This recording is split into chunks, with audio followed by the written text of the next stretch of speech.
Emo-chen, are you even human? Apologize to the media tomorrow yourself. Apologize, my ass.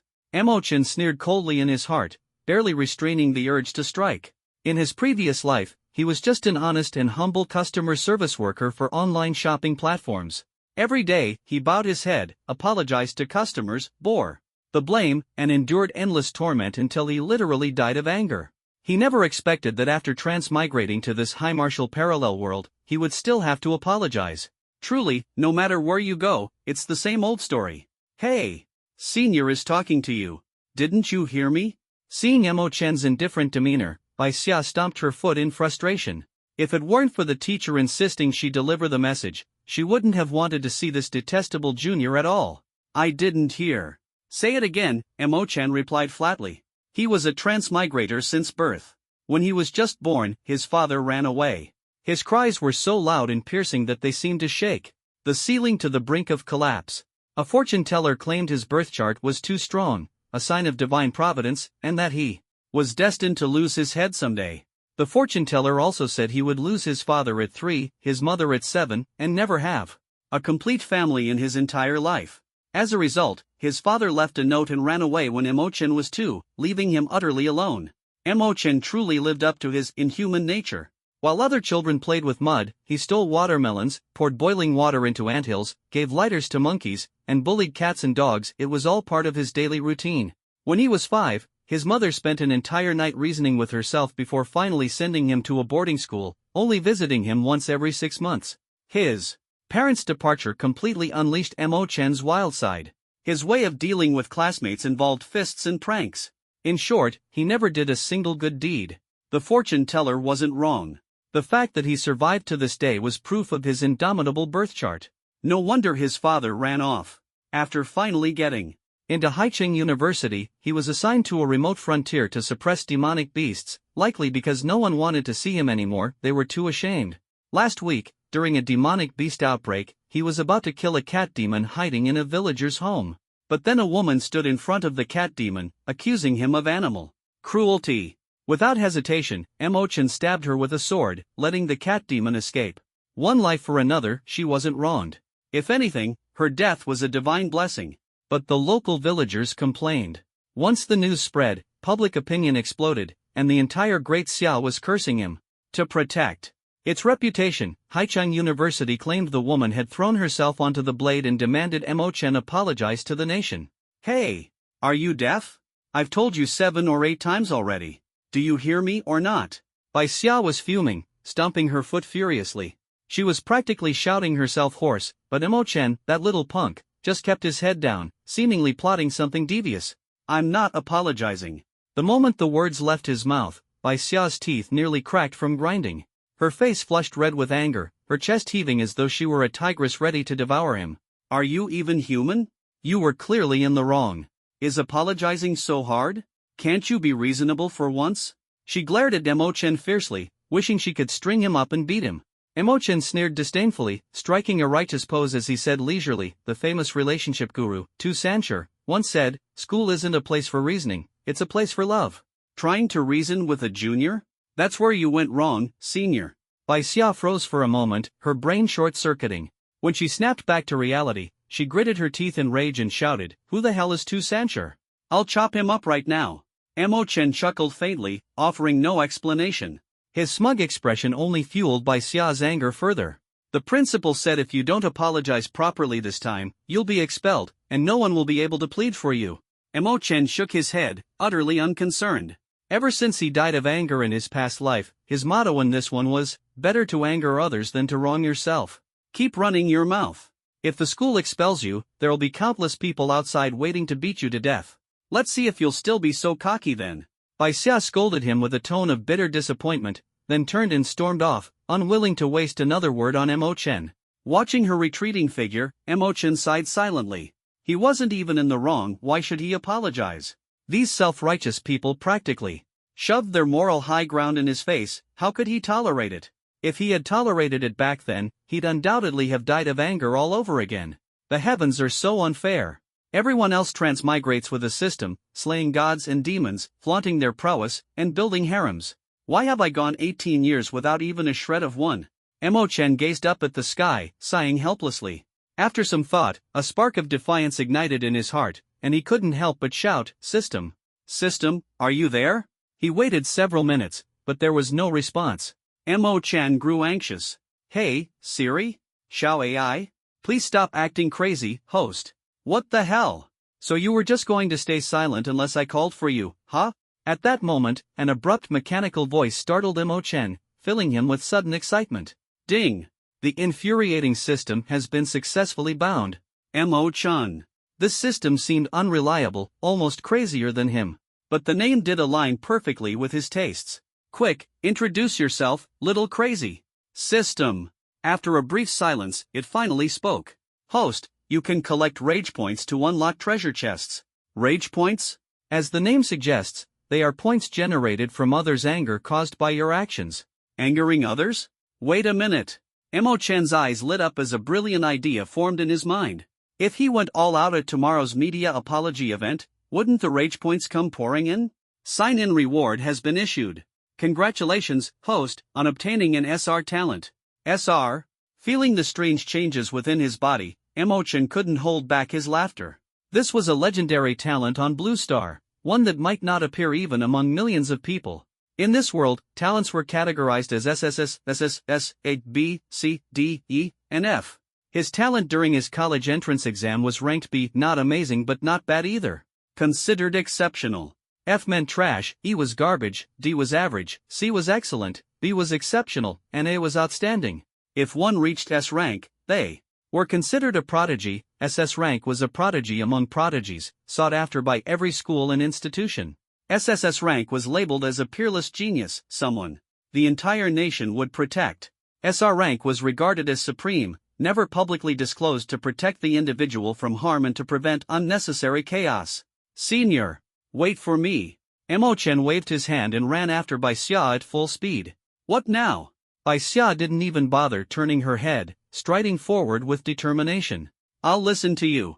I'll apologize at the media event tomorrow," Emo-Chen said, panting as he caught up to her, his face full of sincerity. Blocked in her path, Bai Xia had no choice but to stop. She squinted slightly, scrutinizing him with suspicion before asking, "Really? You're being disobedient now? Really? I'll definitely give the school and the entire nation a satisfying apology." Emo-Chen nodded repeatedly, though the corner of his mouth couldn't help but curl into a peculiar smile. "You're acting strange." Bai Xia blinked, feeling that things were far from simple. This junior, ever since arriving at Haicheng University, had committed countless misdeeds, so much so that everyone privately referred to him as a scoundrel. It was precisely for this reason that the school had assigned him to the frontier town to suppress demonic beasts. Clearly, they just found him an eyesore. Just moments ago, he was still acting all high and mighty, as if he were untouchable, and now he suddenly behaved so obediently? "Ah, it's not that. I just don't want to drag the school down with me," Emo-Chen replied with a smile, brushing it off. Bai Xiao's expression turned odd, and inwardly she thought, "I don't buy it. You've been here for 3 months and already caused so much trouble. What a joke." She was just about to mock him when suddenly, a girl came running over. "Junior Emo-Chen, the dean wants you to go to the activity room. She has something to discuss with you." Emo-Chen nodded, bid Bai Xia farewell, and headed toward the activity room. Along the way, there were very few students passing by, and the campus felt rather deserted. Next month, there was going to be a province-wide competition, and everyone was busy training for it. 10 minutes later, Emo-Chen arrived at the destination and peeked through the window. Inside, the room was packed with people. Not only were there homeroom teachers from various classes, but also some top-performing student representatives. What's this? A pyramid scheme gathering? Before Emo-Chen even stepped into the activity room, his voice carried inside, instantly darkening everyone's expressions. What a scoundrel! Can a dog's mouth ever spit out ivory? Rage value plus 30 points. Keep up the good work, host. Hearing the system notification, Emo-Chen's heart leaped with joy. He resolved to stir up even more trouble tomorrow. Ha! What's with this doghole? Guarding against a gentleman like me? As he was about to enter, he noticed a glowing circular door standing upright at the entrance, something that hadn't been there before.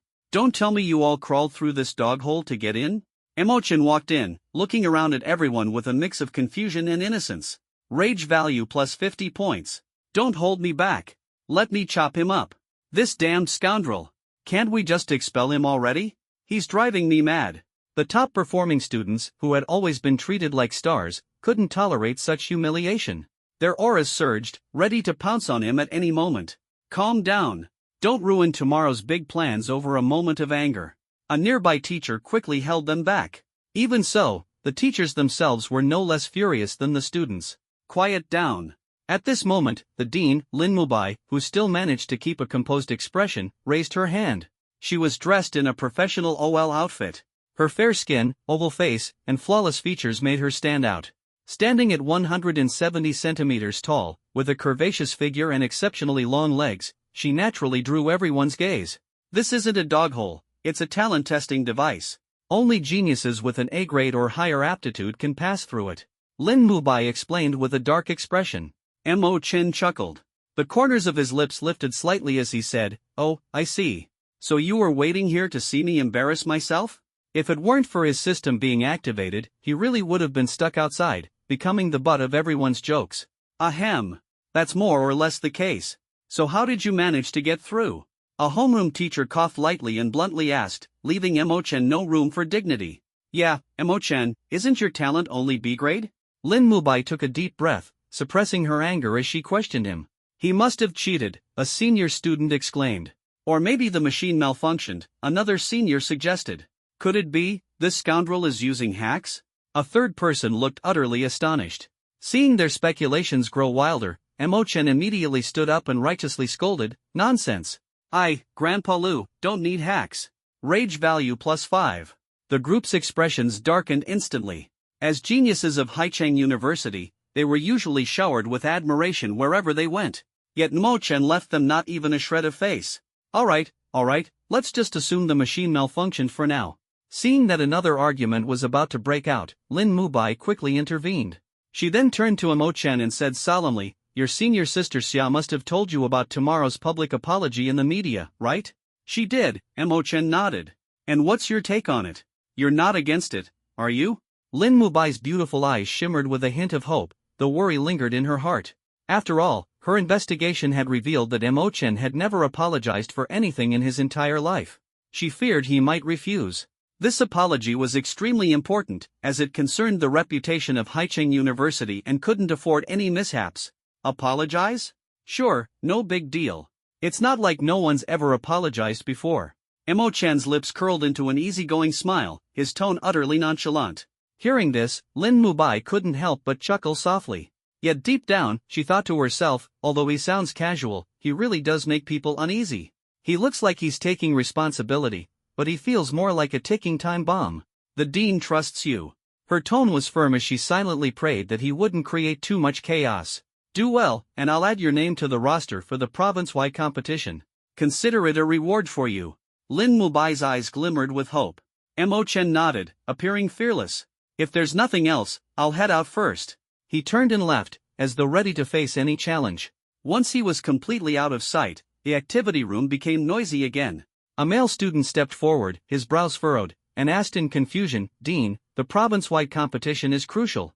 That scoundrel's talent and cultivation are far below the mark. Why send him?" Lin Mubai sighed deeply, her voice heavy. "I'm just afraid he'll cause some trouble tomorrow. Keeping him appeased is better than giving up entirely." "Never mind. Let's just treat it as forfeiting one spot. It's not like we stand a chance against the other universities anyway." The male student sighed helplessly, disappointment flashing in his eyes. The province-wide competition, held once every 3 years, was a pivotal event that shaped the futures of countless students. Top performers would be nurtured as official seedlings to compete against geniuses from other nations in the future. Moreover, participating universities would receive generous rewards and resources for cultivation. However, Haicheng University had been at the bottom for consecutive years. Over time, even Lin Mubai had grown accustomed to the disappointment. After leaving the activity room, Mo Chen opened his system panel, a spark of determination igniting in his heart. Name, Mo Chen. Age, 18. Cultivation, Awakening Realm, Stage 3. Weapon, none. Combat skills, none. Treasure chest progress, Iron chest, 85/200. Ugh, this is no different from being a blank slate. Looks like I'll have to work harder and open that treasure chest soon. He muttered to himself, no longer dwelling on past troubles. Due to his constant troublemaking, Mo Chen had never been granted access to combat skills since entering the university. Even the broken sword he had obtained while slaying beasts in the frontier had been confiscated by the school after he stabbed a saintly figure. On Blue Star, students underwent an awakening ceremony during their college entrance exams. Only those who successfully awakened could begin their cultivation journey. Cultivation realms were divided into awakening, stone shattering, wind riding, sky breaking, peerless, mountain moving, sea filling, heaven changing, demigod, and god. Each realm further split into 9 stages. I'll break through all of this and carve out my own legend. His eyes sparkled with determination as he silently vowed to himself. After returning to the dormitory, a 200-pound fat guy came up to greet him. Yo, Brother Chen, done with court for the day? I heard you're going on the news to apologize tomorrow? Yeah, watch me perform tomorrow. Mo Chen smiled faintly, but deep down, he was already calculating how to counterattack those haters. This roommate's name was Sun Shuai. His chubby face was round and fat, with a buzz cut and a pair of black-rimmed glasses with no prescription. He wasn't trying to look intellectual, he just wanted to cover his small, shifty eyes. His looks were rough, and the word handsome was about as far removed from him as the North Pole is from the South. It was said that his name wasn't originally this ridiculous. He changed it himself before entering university. One had to admit, his confidence was truly off the charts. Originally, there were 4 roommates in the dorm. 2 of them tolerated Mo Chen for 3 months but ultimately couldn't stand him anymore and moved out 3 days ago to avoid any explosions. The only reason Sun Shuai was still standing strong was that he wanted to learn the 18 moves of shamelessness from Mo Chen. However, Mo Chen had nothing to teach him. This guy was even more shameless than he was. Not only was he timid, but he was also a pervert. He couldn't walk properly whenever he saw a girl. Brother Chen, I'm heading out for a date. Sun Shuai announced proudly. Take care of yourself tonight. There are tissues on the table, and the cloud drive password is 88. Mo Chen replied casually. Carrying a backpack and wearing a mischievous grin, Sun Shuai waved at him as he left. Mo Chen rolled his eyes. That's not a date, that's groveling. Even a bootlicker ought to have some limits. Sun Shuai remained unfazed and gave him a provocative look. Licking just one is bootlicking. I'm licking 30 at once. That makes me the king of lickers. What do you mean? Mo Chen asked curiously. Sun Shuai explained smugly. Yan asked me to treat all the girls in her class to a movie and then take them out for karaoke at night. Mo Chen froze in shock. You agreed to that? Sun Shuai nodded, clenched his fists, and his eyes sparkled with excitement. Of course. Dating 30 girls at once, just thinking about it gets me pumped. Hearing this, Mo Chen twitched his mouth. He was utterly dumbfounded. If you're even human, I'll eat my own shoe, he cursed, though he secretly marveled at the audacity. Sun Shuai, unaffected, shot him another provocative glance. His just admit you're jealous of me expression made Mo Chen want to hang him up and beat him senseless. That evening, with nothing better to do, Mo Chen opened the Honghua forum. Alright, let's respond to some of this online hate. The 7th spot on the trending list stood out prominently. Regarding Mo Chen from Haicheng University stabbing a civilian and releasing a cat demon, the individual involved will officially apologize tomorrow at 10 a.m. He clicked in. The top comments had already surpassed 100k, almost all of them cursing him. Strawberry soft candy, this disgusting Mo Chen must kneel and apologize. He's provoking all the women of Daxia. Mo Chen sneered and quickly replied, checked out your profile. Big head, thick neck, tell me, are you a chef? You're great at adding fuel to the fire. Meow meow sleepyhead, cats are companions to humans. Even if it's a cat demon, couldn't Mo Chen have tried persuading it? Besides, the cat demon only injured someone, it didn't kill them. Mo Chen couldn't help but laugh. Is this person even human? He replied, oh, you're really projecting here. If I threw you in front of that cat demon, you'd behave real quick. Reject all men, Mo Chen, you're a damn sinner. Mo Chen responded, and none of you behind the screen have done anything wrong, right? Brother Jianghu Tree, Mo Chen, you're not a man. How could you hurt such a pretty lady? Where's your sense of responsibility? Mo Chen didn't hold back. Oh, great licking. Did she force you to watch? Gentle little brother, Mo Chen should just die. A life for a life. Mo Chen scoffed, if you can live, live. If not, we'll die together. I'll come find you for a 1-for-1 deal. 185 cm athlete, steady a man who lays hands on a woman is beneath contempt. Mo Chen smirked coldly. Online nice guys, stand behind the dogs. That lonely night, he fully engaged in a battle of wits with netizens, embracing a philosophy of unapologetically uncivilized, growing stronger when challenged. In no time, the internet was in an uproar, and everyone piled on to attack him. The trending topic shot straight to number 1. So you wanna play, huh? Bring it on. Let's go. If heaven didn't birth me, keyboard night, the spraying road would be forever shrouded in darkness. Atop the celestial peak, gazing. Across the world, where there's a keyboard, there's a sky. When yin and yang reverse, I'll use my magic keyboard to cleanse the heavens. As he unleashed his cultural roasting, the anger levels from netizens skyrocketed. Anger points plus 10. Anger points plus 30. In a luxury mansion in downtown Haicheng, Lin Mubai was coordinating with journalists about tomorrow's apology, hoping to pull some strings to make things easier for Mo Chen. Suddenly, her phone rang. Teacher Wang, calling so late, what's the matter? Lin Mubai felt a bad premonition. Director, something's wrong. That rascal Mo Chen, he's cyber-attacking the entire nation of netizens. On the other end, Teacher Wang's voice was filled with urgency, as if Mo Chen's actions were about to blow up the whole school. Hearing this, Lin Mubai's heart sank. She hastily hung up and opened the Hongbao forum. When she saw Mo Chen waging war with netizens nationwide, she furiously dialed the forum headquarters, her anger boiling over. Back in the dormitory, Mo Chen glanced at his phone screen and curled his lips in disdain. Can't handle it? The screen displayed. Your account has been muted. Please click to appeal. I'll appeal your grandma. Mo Chen was seething and had no intention of backing down. Hey, little frenzy, how many anger points have I collected now? Ding. You currently have 2895/200 anger points. You've met the conditions to open an iron chest. Would you like to open it now? Open it. Iron chest opened. Congratulations, host.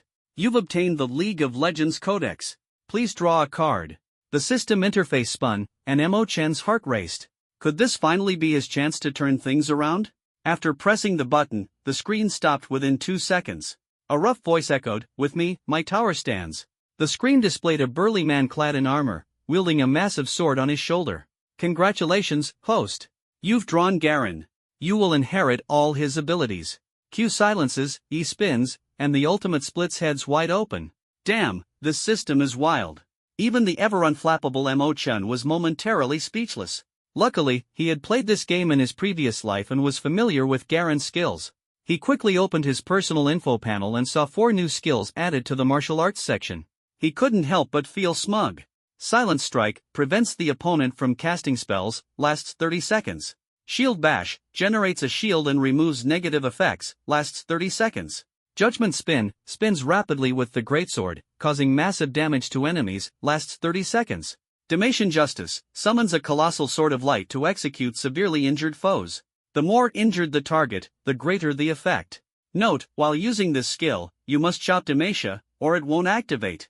Also, it consumes significant energy. Crazy, absolutely crazy.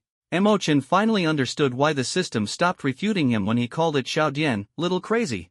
It was undoubtedly the perfect name. Wait a minute. I don't have a greatsword. How am I supposed to spin in circles? You don't have one now, but that doesn't mean you won't in the future. Please work hard, host. Damn it, I'm going to fight you to the end. Mo Chen gritted his teeth, fury boiling in his heart. This system truly lived up to its reputation of enraging people without taking responsibility. It nearly made him explode in anger. Can I draw again? I want to get a Barbarian R. This reward is one time only and cannot be drawn again. However, it may reappear in future treasure chests. Treasure chest progress, bronze chest 2695/20,000. Mo Chen? The black iron chest only required 200 rage points, but the bronze chest needed 20,000? That's a 100-fold increase. Does that mean the silver chest will require 2 million? Special reminder, if the host can make the entire world hate you at once, you can unlock the prank mode. What's prank mode? A global prank mode. The host can select a target group. For example, make everyone pregnant. That's just downright wicked. Mo Chen was dumbfounded, marveling at the system's limitless capacity for mischief. It was utterly unscrupulous. Forget it. I'll sleep first.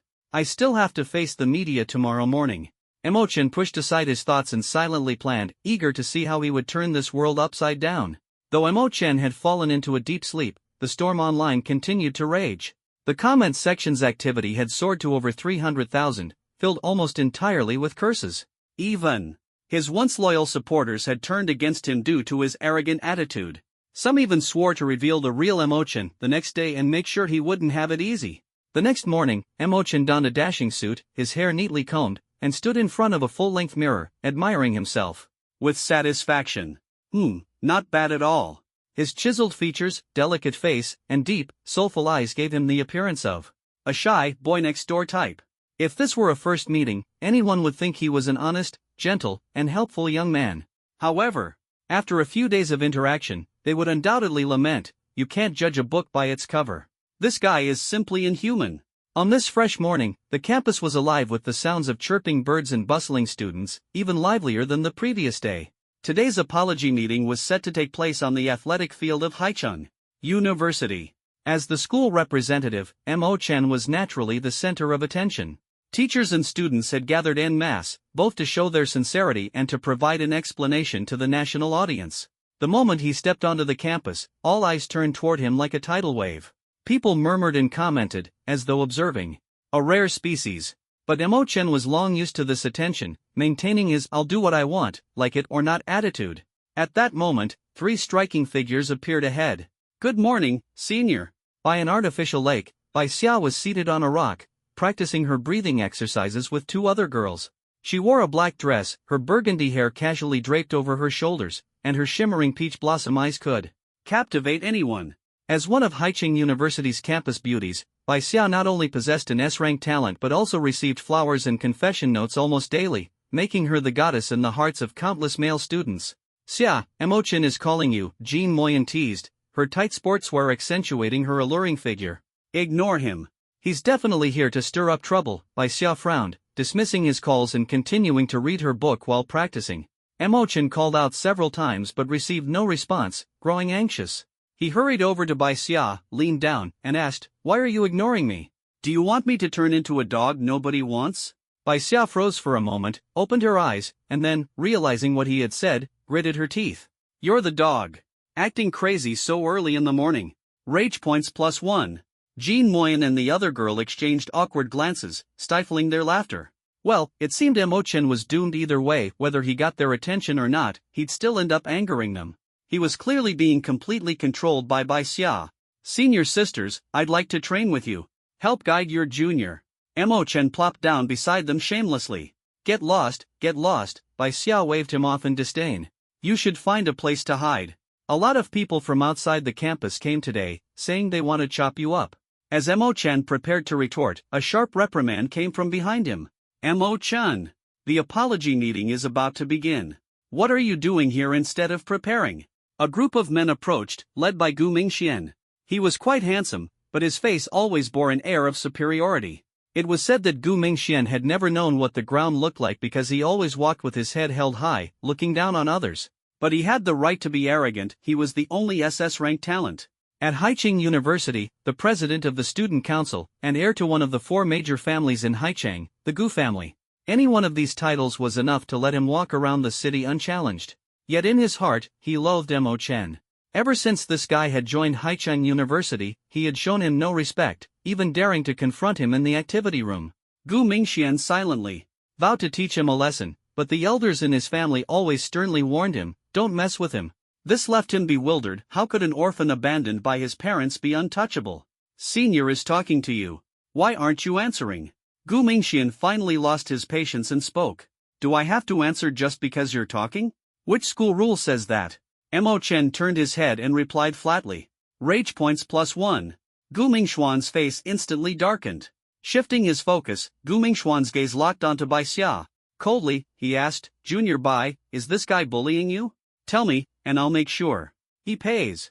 He was plotting to use his position as student council president to vent his anger and, at the same time, win some face for himself. Bai Xia awkwardly smiled and shook her head. "No need, senior. He's not." Clearly, she didn't want to escalate the situation. However, Gu Mingxian frowned, thinking to himself that this woman was ungrateful for refusing to join him in dealing with Emochan.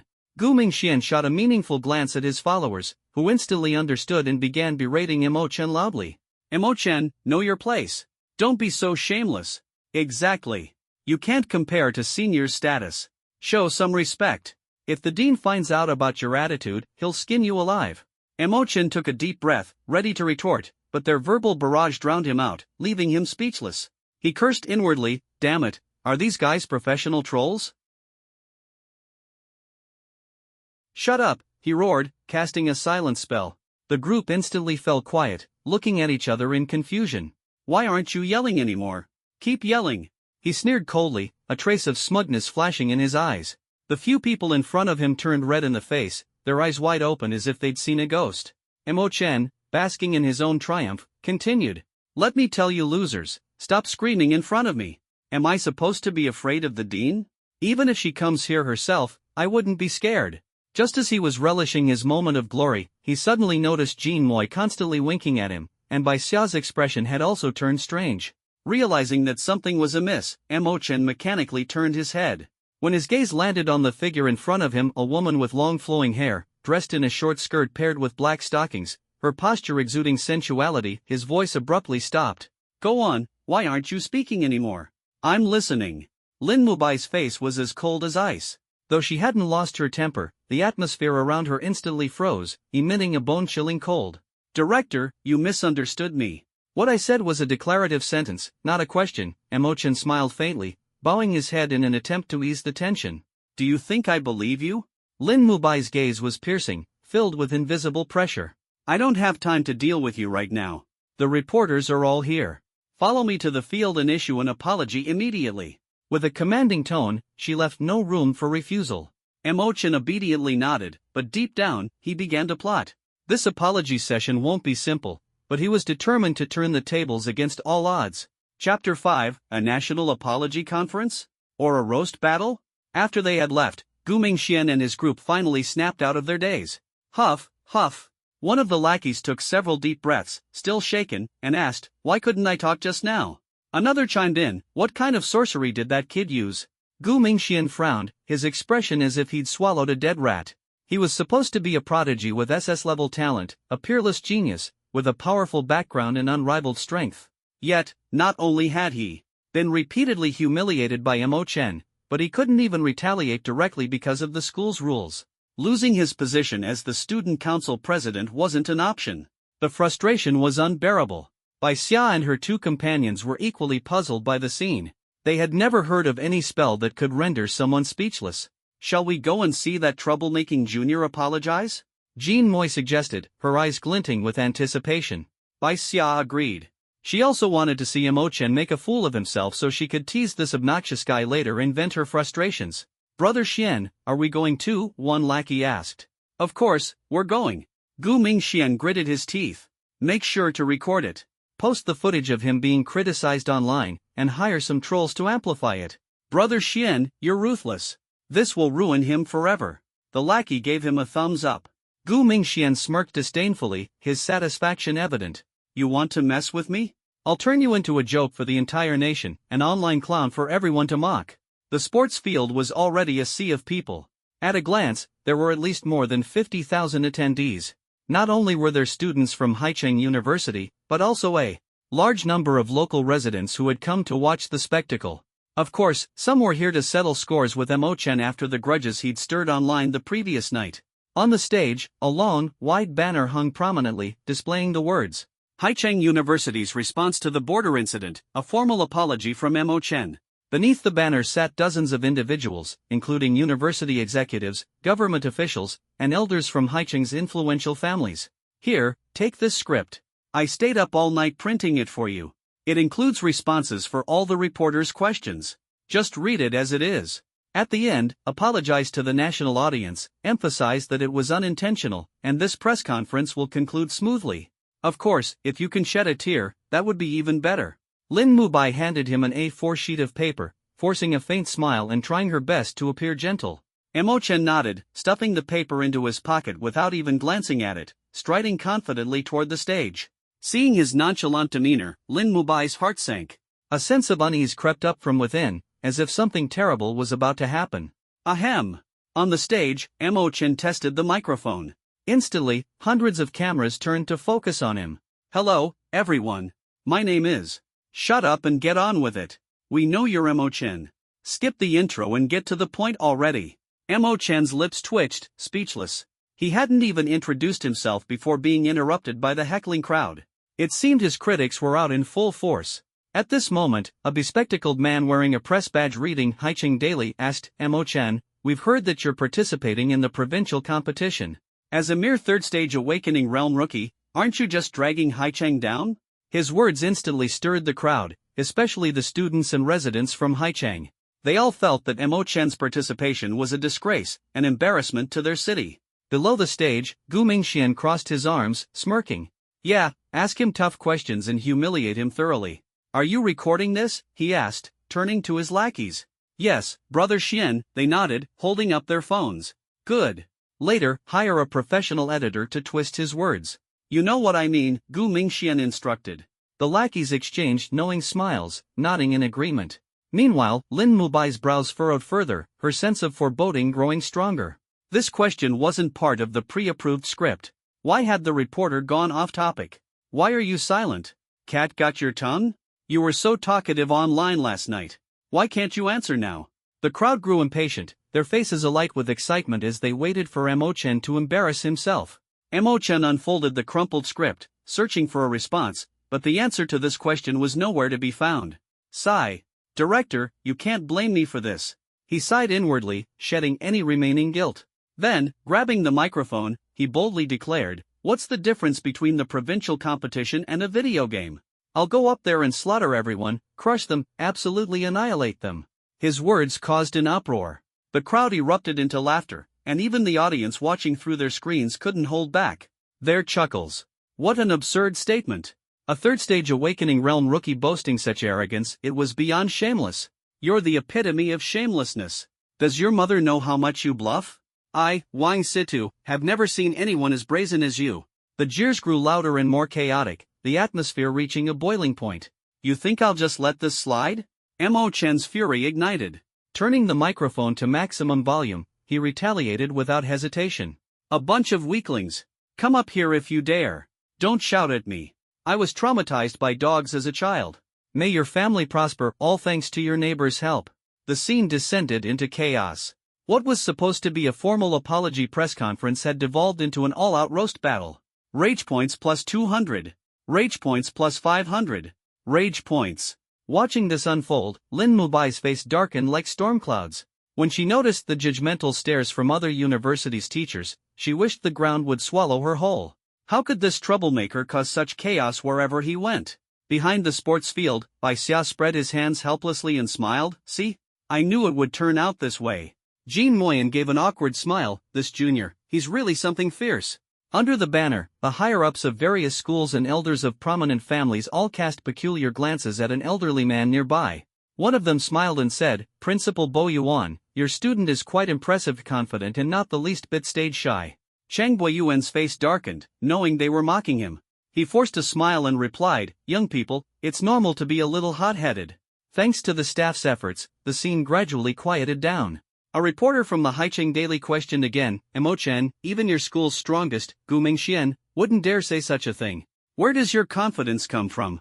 Hearing this, Gu Mingxuan's face showed a hint of arrogance, and he tilted his nose skyward, thinking to himself that his money was well spent. The question had hit exactly where he wanted. However, Mo Chen's next words once again pushed him to the brink of a furious meltdown. Gu Mingxian is really no good. Just last week, I personally saw him stealing girls' underwear. What a waste of that SSS-class talent. Mo Chen's expression was dead serious, his tone resolute, as if exposing some earth-shattering secret. Slander. This bastard is slandering me. Gu Mingxuan's face turned red with rage, stomping his feet in frustration, as if he were ready to charge at Mo Chen and tear him to pieces. If not for the staff holding him back, he might have already made his move. The entire venue fell into stunned silence, with everyone's eyes focusing on Gu Mingxian like spotlights. The male students felt sorry for him, sympathizing with his embarrassment. Such an accusation was utterly mortifying. The female students frowned, beginning to doubt, could Gu Mingxian really have done it? After all, some of them had indeed lost a few pairs of underwear. Nearby, members of the Gu family looked extremely grim, with many quietly slipping out of the venue, unable to bear the shame. Even though they knew it was untrue and Mo Chen was spouting nonsense, the situation was undeniably difficult to salvage. The Gu family head shook his head and sighed. I told you not to provoke Mo Chen. but you just had to pick a fight with him. The Haicheng Daily reporter stood awkwardly frozen in place. His original intention was to flatter Gu Mingxian, but now it had completely backfired, leaving him filled with regret and fear. After thinking for a moment, he quickly changed the topic and asked, Mo Chen, in previous provincial competitions, Shaohua University has always been the champion, while Haicheng University consistently ranks at the bottom. What do you have to say about this? Lin Mubai turned pale with fright, immediately signaling to the staff nearby, stop this kid quickly. Don't let him spout nonsense.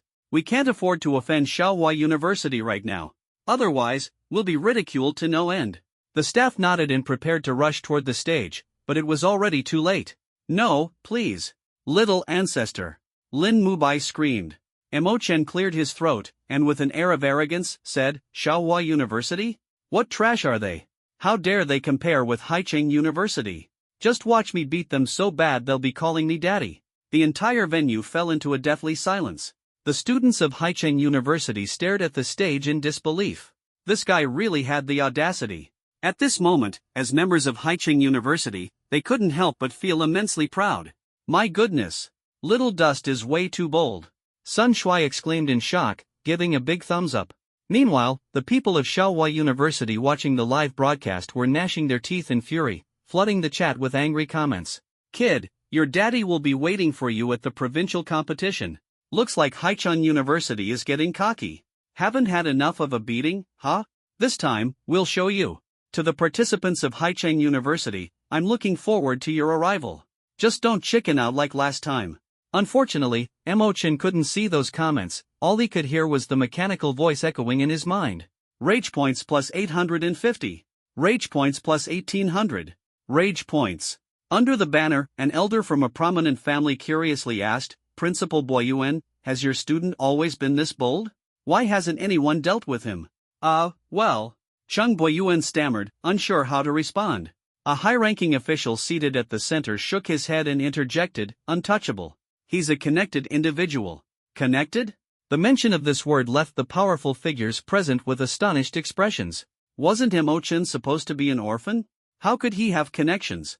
Can't say. The official responded calmly. Hearing this, everyone fell silent, a hint of apprehension flashing in their eyes. Anyone whose name cannot be directly mentioned is typically a taboo figure, someone not to be discussed lightly. On the stage, Lin Mubai rushed forward, snatched the microphone from Mo Chen's hand, and apologized with a smile, sorry, everyone. It's our fault for not keeping him under control. Please stick to questions related to the main topic. With that, she gave Mo Chen a fierce glare before stepping off the stage. The venue quickly quieted down. A flat-haired man wearing glasses from the Haicheng Daily asked, Mo Chen, there are rumors that you deliberately killed that woman at the border. How do you respond to this? Mo Chen paused briefly, then pulled a script from his pocket and began flipping through it. My goodness.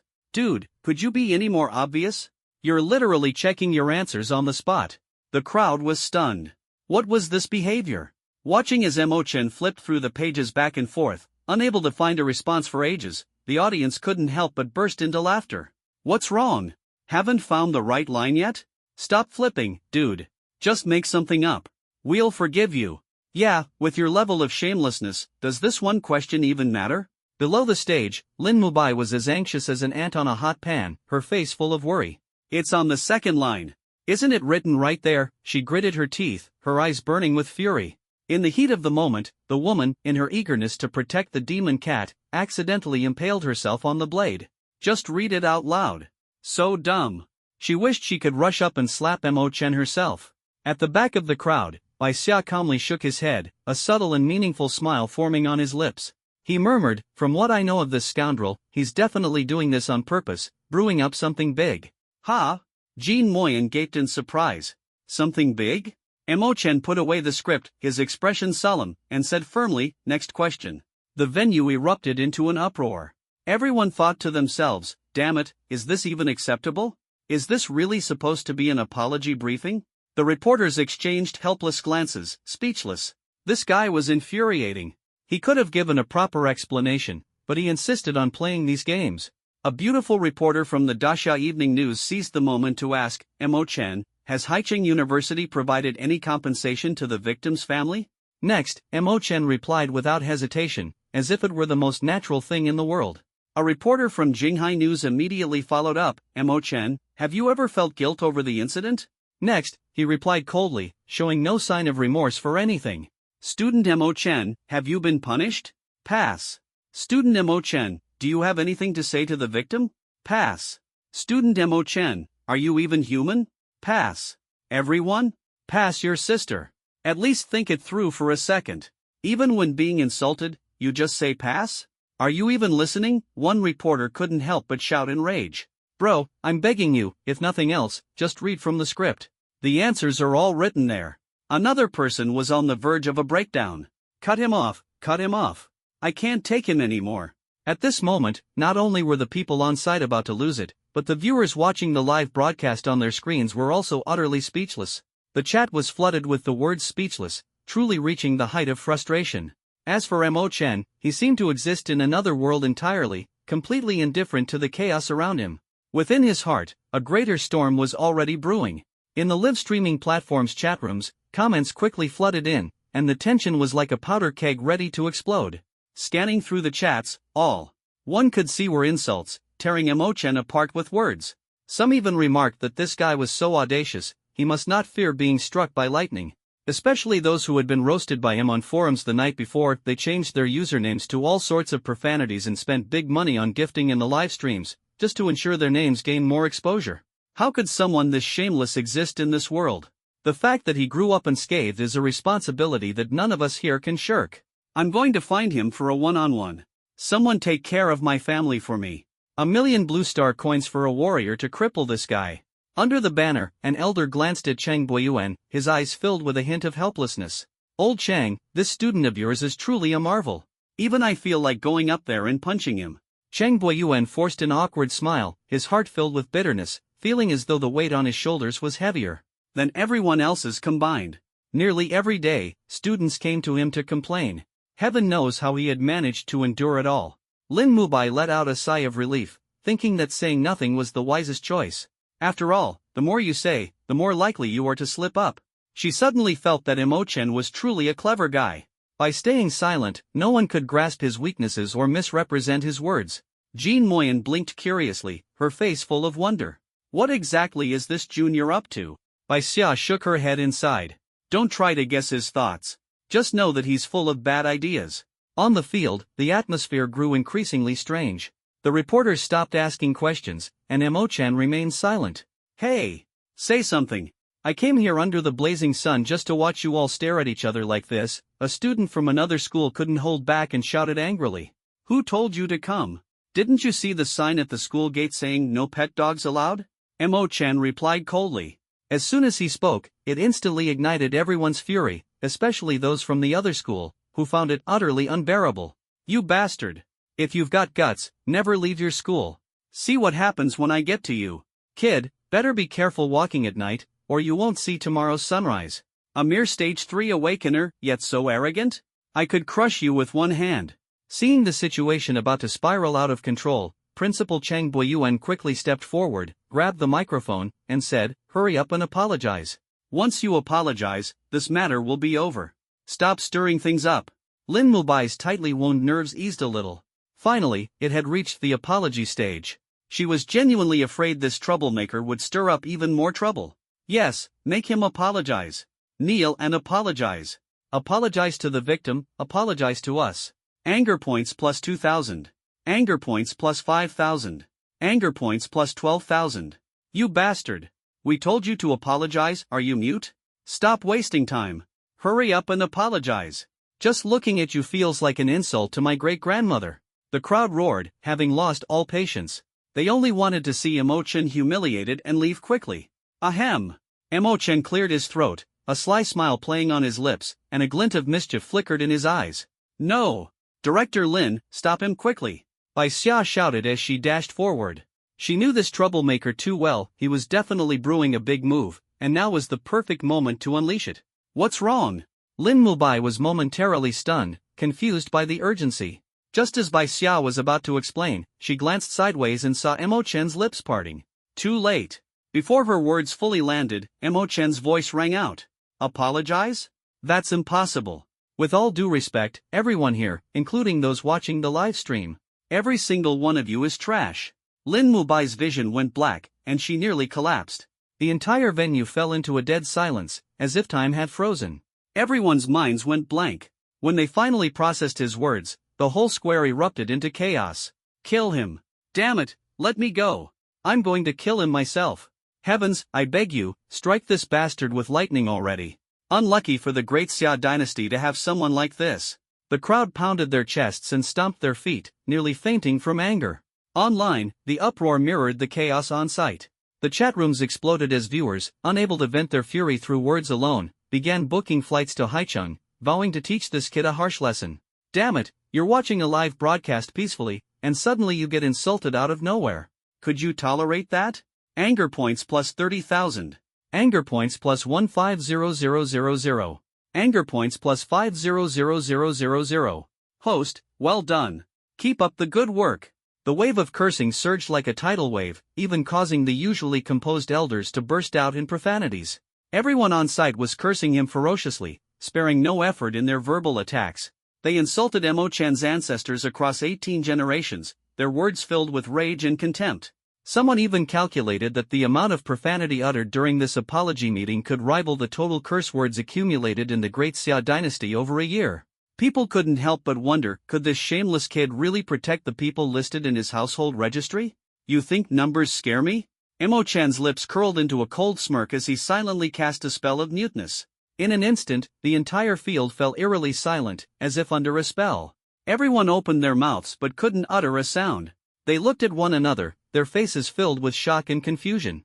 After completing the spell, Mo Chan's face turned pale, and cold sweat dripped from his forehead. This was the first time he had cast a mutinous spell on such a large group, and the energy drain was enormous, nearly exhausting him. He had to use these precious 30 seconds to rack up as much anger as possible. Bark! Why aren't you barking now? You think you can compete with me, Lu Huaxian? Listen carefully, I'll say it one more time, every single one of you here is trash. Anger points plus 60,000. Anger points plus 120000. Warning! Warning! The collective anger value has reached a critical point. Host, escape immediately. The situation spiraled out of control in an instant, a tsunami of rage sweeping over the venue. Weapons were drawn, and the crowd charged toward the elevated platform, determined to tear him apart right then and there. A few who weren't silenced began unleashing combat techniques, launching long-range attacks. The battlefield was engulfed in dazzling lights and shadows. The staff on site rushed out, attempting to calm the chaos. Cheng Buiyuan grabbed Mo Chen and quickly fled toward the school gates, his heart pounding with anxiety, fearing for the boy's life. Expel him. I must expel him. Lin Mubai trembled all over, her eyes ablaze with fury. Sun Shui stood frozen in place, dumbfounded. This is just too badass.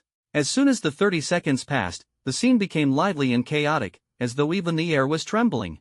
Chase him. We can't let that bastard get away. Relax, he won't escape. Our brothers are already searching the whole city outside.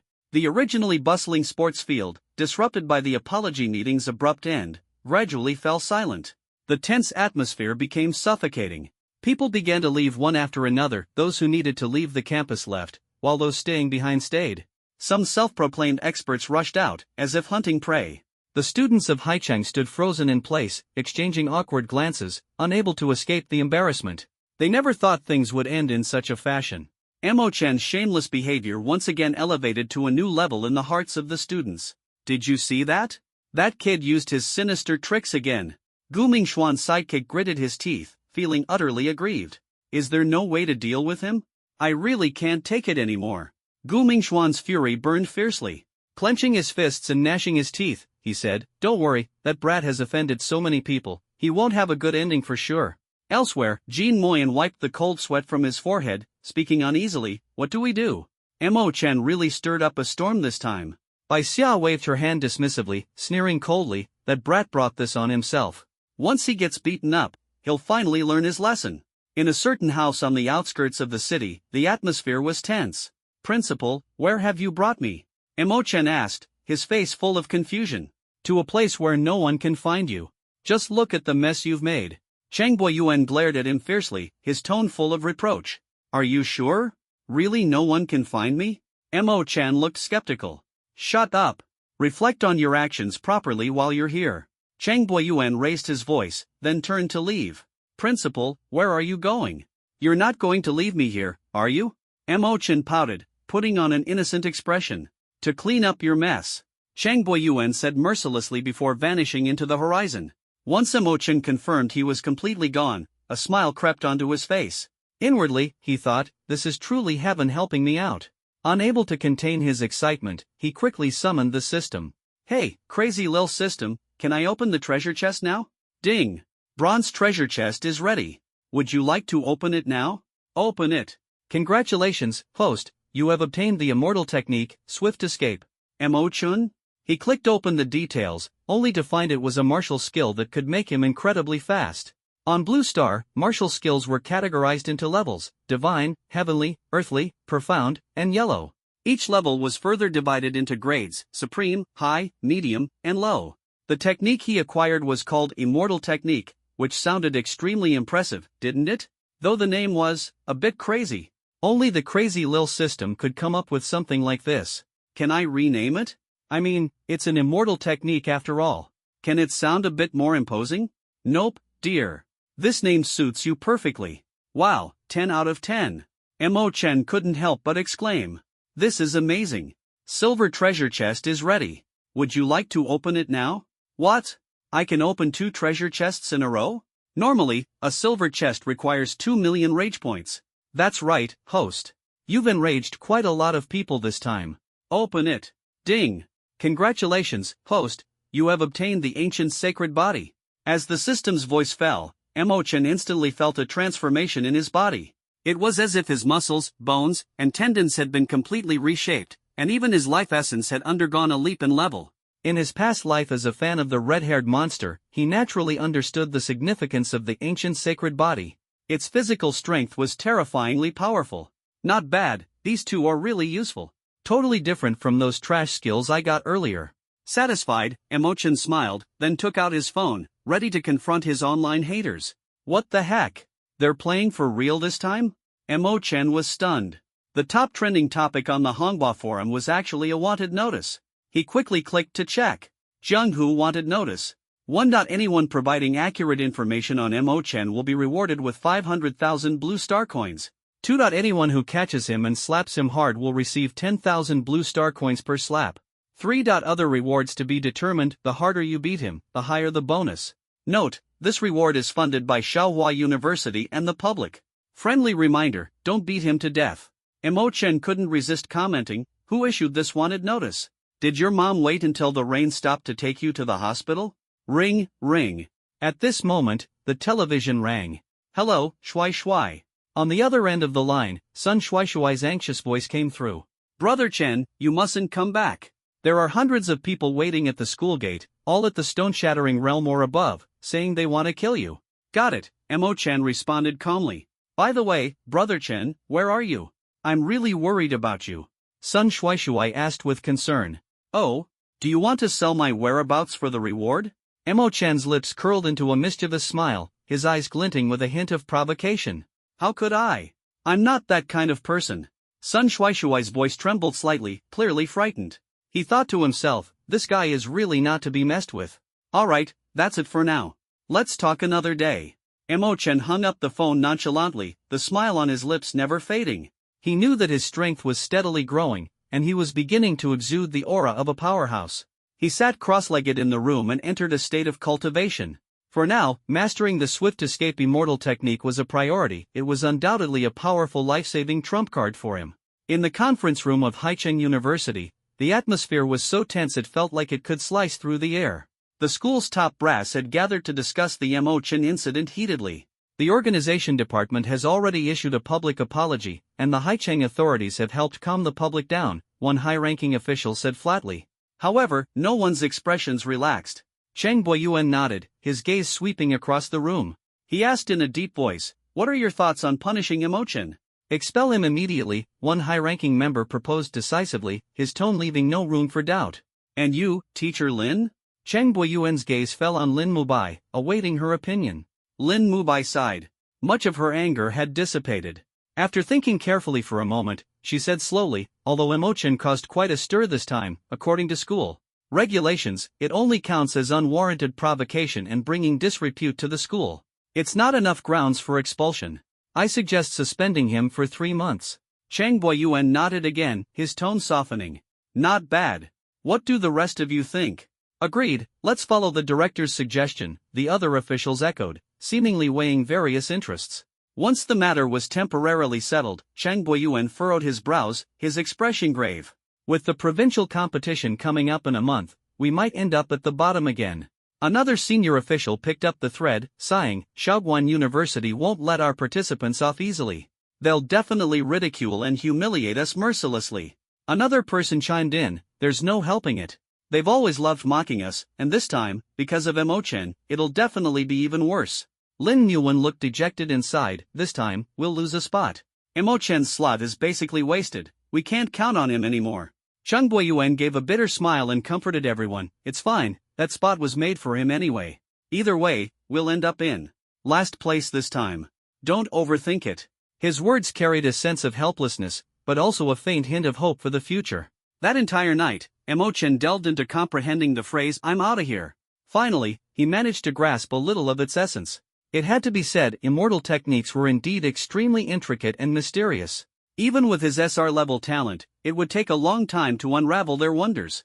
Suddenly, the sound of a lock being turned came from the door. Mo-chen's heart tightened. He immediately opened the window and fled like an untamed wild horse. I'm outta here. In the blink of an eye, he appeared several hundred meters away. His speed was so incredible that even a master at the stone-splitting level would be left eating his dust. Chunner, what are you running for? Just as he was about to catch his breath, a figure suddenly appeared behind him. A ghost. Mo-chen screamed in fright, his heart in chaos. As he prepared to flee again, a hand suddenly grabbed his arm. You little rascal, it's your mom. Hearing this familiar voice, Mo-chen turned his head in surprise. A woman who appeared to be in her 30s stood there, smiling warmly at him. The woman was very elegant, with delicate features, fair skin, and a few traces of time etched at the corners of her eyes. However, her attire was plain, entirely mismatched with her demeanor. She wore a straw hat, her jet-black hair tied up, a faded and worn shirt, and work pants. It was clearly bargain bin clothing, the kind that even farmers would only wear while working in the fields. Mom? Why are you here? Mo-chen was thrilled, Zhuang Yining hadn't visited him in 3 years. I heard you caused a big scene in the Heavenly Palace? Zhuang Yining said disapprovingly. No such thing. I've been behaving myself, Mo-chen said, scratching his head awkwardly. You little rascal, why are you always so reckless? If I told you to apologize properly, why couldn't you just do it? Always stirring up trouble. Zhuang Yining flicked his forehead, making Mo-chen yelp in pain. It's not a big deal. Can't you just help me smooth things over? Mo-chen said innocently. I can't smooth it over for you. You'll have to deal with it yourself. Serves you right for being so unruly all the time. Zhuang Yining scolded. Mo-chen chuckled and stepped forward to hold her hand. Mom, don't pretend. I know you're incredibly capable and can definitely fix this for me. Zhuang Yining glared at him fiercely. Nonsense. You little rascal, I'm just an ordinary farmer. What can I possibly do to help you? A sly smile appeared on Mo-chen's lips. Since he was born, he'd caused countless troubles and offended countless people, yet he'd never suffered any real consequences. If his parents were truly ordinary farmers, he would have been torn to pieces long ago. He wasn't stupid. Moreover, though he'd grown up in a remote rural area, his family only tended a tiny vegetable plot, unlike other farmers who planted rice, corn, and soybeans from dawn till dusk. There was another odd thing, strange people often visited their home for no apparent reason, always being exceedingly polite to his parents. Love you, Mom. Help me out, okay? Mo-chen said sweetly. Don't call me Mom. Here, take this agreement, take care, and farewell. Zhuang Yining handed him an A4 sheet of paper that looked pre-prepared. Mo-chen took it and glanced at it. The glaring title read, Parent-Child Relationship Termination Agreement. What the heck? This was his biological mother? He looked up, ready to question her, but the person before him had already vanished. Where's my mom? She ran so fast? Still claims she's not a master? Mo-chen laughed. Finally, he understood why he was the way he was. It was genetics, definitely genetics. In his past life, he'd been a kind-hearted, people-pleasing personality. But after reincarnating, he'd turned out like this. Sigh. A runaway dad, an irresponsible mom, a deranged system, and a broken family. Emo-Chen looked up at the sky and sighed deeply, his gaze filled with a sense of worldly weariness. You're a deranged brat. The system protested, responding in kind. Dear system, could you send me a new mom instead?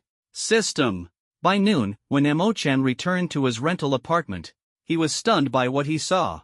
The entrance was littered with animal droppings, and the interior was a complete mess. Furniture and appliances were smashed to bits. Judging by the footprints on the ground, at least 100 people had paid a visit. The principal said no one would ever find this place. What a load of nonsense. That old man is so unreliable. As Emo-Chen lamented, a voice came from behind him. Run, why aren't you running anymore? Emo-Chen turned around to see a dwarf less than 1.3 meters tall. The man had a hooked nose and sparse, yellowed hair. In his hand, he held a curved blade that gleamed with silver light, clearly very sharp. Holy crap, you look pretty randomized. Are you alone? Where are the other 6 dwarves? Emo-Chen exclaimed in surprise. Rage points +5. Those words clearly provoked the dwarf, whose aura instantly surged to the peak of the stone-splitting level. You little bastard. I'll slice your mouth off, he roared, his curved blade flashing like a venomous snake, lunging straight for Emo-Chen's throat. What the? The dwarf's eyes flickered with disbelief, astonished. This was his sharpest weapon, capable of slicing through diamonds, yet it couldn't penetrate this kid's skin? You're not one of the internet trolls, are you? Who sent you? Emo-Chen frowned, his sharp gaze scanning the dwarf up and down. He remembered the wanted notices posted by the netizens. Though cruel, they explicitly stated no killing, only venting their grievances. But this person was clearly here to kill. The animal droppings at the door and the footprints inside the house were the real traces left by the netizens. Judging by the number of visitors, they wouldn't have left just one dwarf here if they were waiting for him. Heh, smart little brain you have, the dwarf sneered. But too bad you're destined to die by my blade today. Then I'll frame those netizens you mentioned. Wouldn't that be delightful? As soon as he finished speaking, the dwarf's aura surged even further, multiplying in strength and leaving one breathless. At this moment, Emo-Chen felt a wave of pressure, unable to discern the man's true strength. He thought to himself, this guy's at least reached the wind riding level. To send someone of your caliber to kill a rookie like me, still in the awakening stage, your backers must be something else, huh? Emo-Chen probed. Stop trying to pry information out of me. Just die, the dwarf roared, slamming his palm forward. The walls on both sides shattered instantly, sending dust flying everywhere. Running away, running away. Little thing, if you've got guts, come and catch me. Emo-Chen seized the opportunity to flee rapidly, his voice echoing through the air as he had already dashed far away. What speed! This brat sure has more than a few secrets on him. The dwarf was stunned and immediately gave chase, his own speed equally astonishing. The so-called wind mastery realm allowed one to harness the power of the wind to move forward, not only conserving physical strength but also making them as swift as the wind. Although it did not yet permit one to fly through the sky, leaping into the air enabled them to traverse dozens of meters, making the speed of pursuit jaw-dropping. Emo-Chen sprinted madly through the mountainous terrain for dozens of miles, finally leaving behind the noise of the city. He exhaled in relief but, upon glancing over his shoulder, felt his heart tighten. The damned dwarf was still relentlessly chasing him. This guy is like a dog that won't let go of a bone. Emo-Chen panted heavily, his heart pounding as if it would leap out of his chest. He swiftly retrieved a recovery potion from his spatial ring, tilted his head back, and gulped it down. Instantly feeling his energy restored, he picked up his pace and ran even faster. The dwarf, on the other hand, grew increasingly agitated. As a wind mastery realm expert, being unable to catch up to a mere beginner in the awakening realm was utterly humiliating. If word of this got out, he would be mocked to tears. After an unknown span of time, the dwarf finally arrived at a barren wasteland. His fury surged as he lowered his head, noticing words inscribed in wet soil, "Keep chasing, and your whole family dies. You little bastard." The dwarf gnashed his teeth in rage, vowing to cut out that brat's tongue and feed it to dogs. He crouched down, scooped up a pinch of the wet soil with his fingers, and tasted it, intending to determine how long ago Emo-Chen had left based on the soil's moisture. However, the moment he tasted it, the dwarf's face turned ashen. You animal! You used piss and mud. This was something he could never have dreamed of. Emo-Chen was truly shameless. As night fell, Emo-Chen quietly hid deep within the mountains. He observed his surroundings for a long while to confirm that the dwarf was nowhere in sight before finding a cave to take shelter in. Checking his phone, he noticed a missed call from Sun Shuaishuai. Hello? Chenji, I heard your place got exposed. Are you okay now? Still hanging in there, not dead yet, Mo Chen replied, his tone calm. Chenji, whatever you do, don't go back. People online say they're taking shifts camping outside your house. Sun Shuaishuai warned urgently. Don't go back to school either. You've been suspended for 3 months, and there are people lurking in the bushes at the school gate waiting for you. At this point, Mo Chen had truly become synonymous with Yasuo. He rolled his eyes helplessly. But don't worry, I'll always support you. I was even defending you online today. Sun Shuaishuai continued. Well, thank you for that. Mo Chen couldn't help but laugh, his impression of Shuaishuai improving significantly. Though he was destined to walk a path where he would forever be vilified, Shuaishuai's actions were indeed commendable. After hanging up, Mo Chen opened the Hongbao forum, and sure enough, his name dominated the discussions. He randomly clicked on a post titled "Is Mo Chen even human?" and the pinned comment immediately made him laugh out loud. Haicheng University's top hunk, Chen is a kind and good boy. He once helped an old lady cross the street, passing his house 3 times without going in, not even taking a sip of water. Below, a flood of angry comments accused Mo Chen of hiring PR and being shameless. Mo Chen? Sun Shuaishuai, that bastard. He's out here making me a target. Hello? Chen Ji, what's up? On a date with my goddess, eating sushi, drinking Maotai, living the good life. And you, Chen Ji? What are you up to? Mo Chen's mouth twitched in exasperation, shouting angrily, I'd love to crack open your skull and see if it's full of crap. With that, he hung up the phone directly, silently vowing to teach that kid a lesson. He was absolutely infuriated. Looking back at the bare, dark cave, the roars of beasts echoed from the forest around him. Mo Chen couldn't sleep. With only 1 month left until the provincial tournament, he needed to seize every moment to train and aim for a shining performance to earn rage points. Cross-legged, he began his breathing exercises, drawing upon the primal energy of the forest, which surged into his body like a tidal wave. With his SR-level talent, he was no longer the same as before. Now, his cultivation speed was dozens of times faster than before.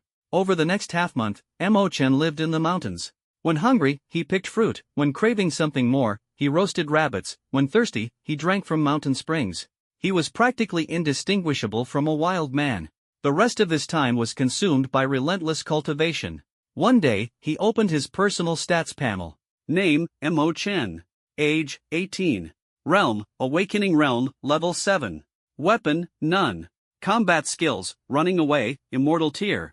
Treasure Box Progress, Golden Treasure Box, 1800/200 million.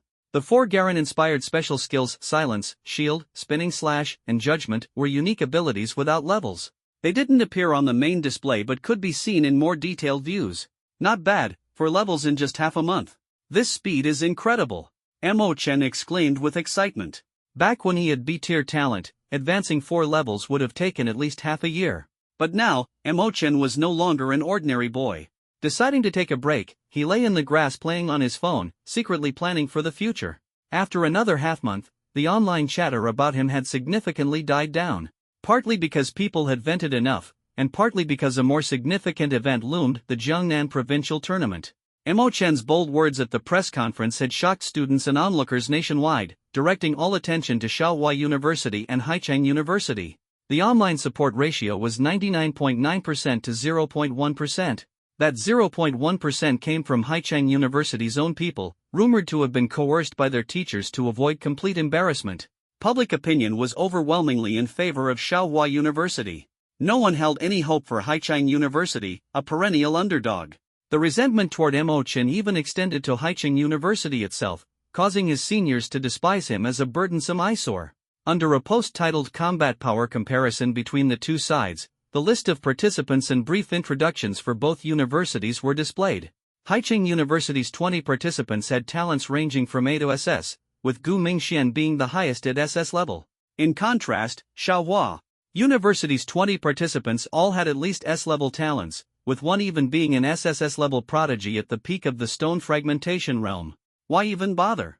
Haicheng University should just forfeit. In previous tournaments, Shaohua University already crushed Haicheng's participants to tears. This time, they'll probably humiliate them twice as much. Laughable, they even included Mo Chen's name. What's a B-tier talent at Awakening Realm Level 3 going to do? Get beaten up? Everyone was baffled. Did he have connections? How could someone so weak still squeeze onto the roster? It was no different from certain sports where nepotism decided who made the team. Anyway, since they're already at the bottom, does Haicheng University just decide to give up and let things go to ruin? But at this moment, Mo Chen's heart was ignited with fighting spirit. He knew that only through his own efforts could he turn the tide in this seemingly hopeless competition. He secretly vowed that he would never let Haicheng University be looked down upon again.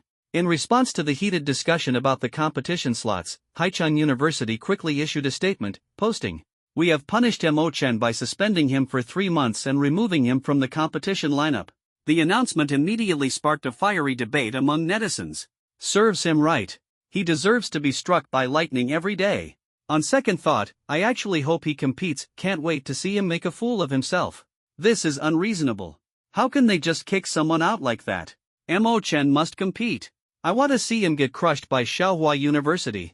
Public opinion began to spiral, with netizens voicing their opinions one after another. Under immense pressure from countless demands, Haicheng University ultimately couldn't resist and decided to reinstate Mo Chen's slot. Shortly after, the school posted, "We understand everyone's feelings, but we cannot guarantee that Mo Chen will participate. That won't do. If he doesn't compete, we won't have anything to watch. Go find Mo Chen immediately." Everyone was growing increasingly anxious. If Mo Chen hid and refused to participate, that would feel worse than eating dirt. "Don't worry, everyone. I'll make Mo Chen cry as long as he dares to compete," a prodigy from Xiaohua University confidently posted. However, the replies below were, "Don't say that, bro. The more you say things like this, the less likely he'll show up. I think we need to stop giving him trouble for now. Luring him out is the key." Thus, the participants from Xiaohua University quickly deleted their posts and replaced them with new ones. "Dear Junior, Chen, come on out. Big Sis promises not to hit you. Mo Chen is the bravest person I've ever met. He'll definitely show up. Junior, come compete with me. I promise it'll be a battle of words, no hands involved." Everyone responded enthusiastically, creating a grand momentum, trying to elevate Mo Chen's status and even claiming to hold no grudges. Time flew by, and 10 days passed. Peak Awakening Realm. Mo Chen slowly opened his eyes, finishing his breathing exercises, marveling at his rapid progress. On one hand, it was thanks to his SR talent and his ancient sacred body, and on the other, it was the result of his accumulated efforts. The low point of his past now felt like a drought met with rain, his strength surging rapidly. "It's time to go out. That damned dwarf should be gone by now, right?" Mo Chen clenched his fists, feeling the immense power within him, and leapt out of the mountain cave. When he landed on the grass, the sheer force of his physical strength left 2 deep imprints in the ground. At the entrance of the rented room Mo Chen had once lived in, a young man was lazily lying on a wicker chair, dozing off. Suddenly, a hand patted his shoulder lightly. He opened his eyes and immediately jumped up in shock. "Damn! Where did this wild man come from? You scared the hell out of me. Bro, what are you doing here?" Mo Chen asked, his appearance filthy, resembling a wild man. Waiting for Mo Chen, the young man replied, closing his eyes again, looking indifferent. "What for?" Mo Chen asked curiously. "Move along, none of your business. Watch out for city management, they might arrest you for ruining the city's image." The young man waved him off. "Take a good look at who I am." Mo Chen bent down, glaring at him viciously. Anger value +1. Holy crap! The young man looked him up and down in shock, so startled he jumped out of the chair. "It's you, young Master Mo Chen. What did you just call me?" "Young Master Mo Chen. Everyone's been waiting for you to show up." Hearing this title, Mo Chen looked utterly confused. "Who's everyone you're talking about?" The young man batted his eyes and replied, "Netizens from all over the world. They all miss you so much." "Mo Chen? What kind of situation was this? A few days ago, they were all calling for his head, and now they were acting like family?" He abruptly grabbed the young man's collar, spinning him 360 degrees in the air, holding him upside down. "Spill it. What's their motive?" The young man froze. He was supposed to be a master at the 7th stage of the awakening realm, yet here he was, being lifted like a chicken. "Speak, or else." Mo Chen grew furious, pretending to slam the young man's head into the concrete ground. According to what I know." The young man, terrified, immediately started talking, not daring to delay any longer. "I know nothing. Damn it." Mo Chen smacked the back of the young man's head. "You're toying with me, aren't you?" I really don't know. I was hired online to wait for you here. They're paying me 500 blue star coins a day, cash payment." Boom! Mo Chen kicked him several meters away, leaving him writhing on the ground in pain, squealing like a mouse caught underfoot. "And you still dare talk about daily payment?" His anger flared, burning with rage, and he almost slapped the guy to death. Just as he was about to interrogate him further, his phone suddenly rang. Seeing that it was Sun Shuai calling, Emo-chen answered and immediately began cursing him out. Chen bro, calm down. Hear me out first. Hurry up and talk." Emo-chen was so furious he nearly crushed the phone. Sun Shuai's tone carried a mix of urgency and excitement as he said, "Chen bro, come back quickly. The netizens have forgiven you." Emo-chen sneered, a trace of sarcasm in his eyes. Oh, really? He wasn't a 3-year-old. How could he believe such nonsense? "It's true. If you don't believe me, check the internet yourself," Sun Shuai hurriedly explained. "Fine." Emo-chen hung up the phone and opened the Honghua forum. Sure enough, just as Sun Shuai had said, the posts were everywhere, and the words were so affectionate they seemed like he was their long-lost brother. A faint smile appeared on Emo-chan's lips as he roughly pieced together what was going on in his mind. They definitely wanted to coax him into competing and then humiliate him beyond recognition. Thinking of this, he couldn't help but post, "Family, your beloved junior is back." As soon as this post went up, it was pinned to the top by Honghua's official account, instantly causing a sensation. They knew how to ride the wave of popularity, they were practically the spokesperson for viral trends. The crowd gritted their teeth in hatred. After disappearing for nearly a month, this damned scoundrel finally decided to show his face. But now, they didn't dare provoke Emo-chen. They could only cautiously flatter him, fearing he might disappear again. "Oh my, Junior is back. These past days must have been tough for you. Come find your senior sister. I'll treat you to milk tea, the original flavor, no less. I've got a set of Earth-level martial arts techniques for you as a gift. Let me know when you're free to collect them." One after another, the praise poured in, almost as if rehearsed, leaving Emo-chen utterly baffled. He knew this group was like weasels wishing chickens a happy new year, up to no good. In his heart, he thought, it's time to toy with them properly and show them who the real king is. Emo-chen posted another thread, "I don't believe it, unless each of you compliments me with at least one sentence." Netizens gritted their teeth in frustration. They had seen shameless people before, but never someone this brazenly shameless. However, in order to witness him being humiliated at the provincial competition, they had no choice but to continue flattering him. "Emo-chen is the most handsome person I've ever met. Oh my god, if I don't admire my junior's godly looks every day, I can't sleep, my heart itches, and my body feels restless. Chen, fly bravely, mommy will always be with you." That night, many people felt physically sick. They had never said such insincere things in their lives. As more people joined in, the compliments gradually became increasingly outrageous. God Emo lifted stones to mend the sky, molded clay to create humans, and his deeds shook the heavens. God Emo shot down the sun, filled the seas, these are monumental feats in the history of Daxia mythology. God Emo conquered 6 states, burned books, buried scholars, unified measurement standards, he deserves a statue. God Emo split mountains to save his mother, a natural wonder of divine creation. I heard God Emo retrieved the Western scriptures and delivered salvation to all. When Emo-chen saw these comments, he froze in place. What the hell, why does it feel like trolls are steering the narrative here? Even the older generation couldn't take it anymore and hurriedly stepped in to scold. "Fellow students, joking is fine, but don't make a mockery of mythological stories." Only then did everyone tone it down slightly. After a storm of exaggerated praise, they asked Emo-chen whether he was satisfied now. If he was, they reminded him to make sure to show up for the competition the day after tomorrow so they could get a good look at him again, they missed him so much. Emo-chen promised online that he would definitely give his family a satisfactory answer. The netizens finally breathed a sigh of relief, feeling that their efforts over the past few days hadn't been in vain, it was all worth it, no matter how nauseating. That night, the competitors from Xiaohua University were bombarded with private messages. Countless people sent them red envelopes, pleading with them to utterly crush Emo-chen during the competition, make him cry, make him beg for mercy on his knees. The competitors from Xiaohua University were as excited as if they were on steroids. They had never received this kind of attention before and eagerly agreed, vowing to beat Emo-chen so badly he wouldn't even recognize himself. So badly his own mother wouldn't recognize him. The next morning, Emo-chen washed his face briefly and headed toward Haicheng University. Meanwhile, in Haicheng University's faculty meeting room, a meeting about the upcoming provincial competition was underway. Cheng Boyuan flipped through the organized materials in his hands, his expression serious. "This is a bit complicated. I'll try to keep it short, but it's a long story. The teachers, Principal, if you can't get to the point, just say whatever comes to mind, a male teacher ventured to say. Cheng Boyuan sighed and began, the National Education Department has sent word that if we come last in this competition again, all our benefits and support will be revoked. And we'll be downgraded to a high school, with our students distributed to other universities. As soon as he said this, the meeting room fell silent, a wave of gloom washing over everyone present. They had imagined bad outcomes but never thought things could get this dire. Although there had been similar precedents in other provinces, the idea of being downgraded to a high school was hard for the teachers to accept. First, their own welfare and benefits taking a hit was one thing.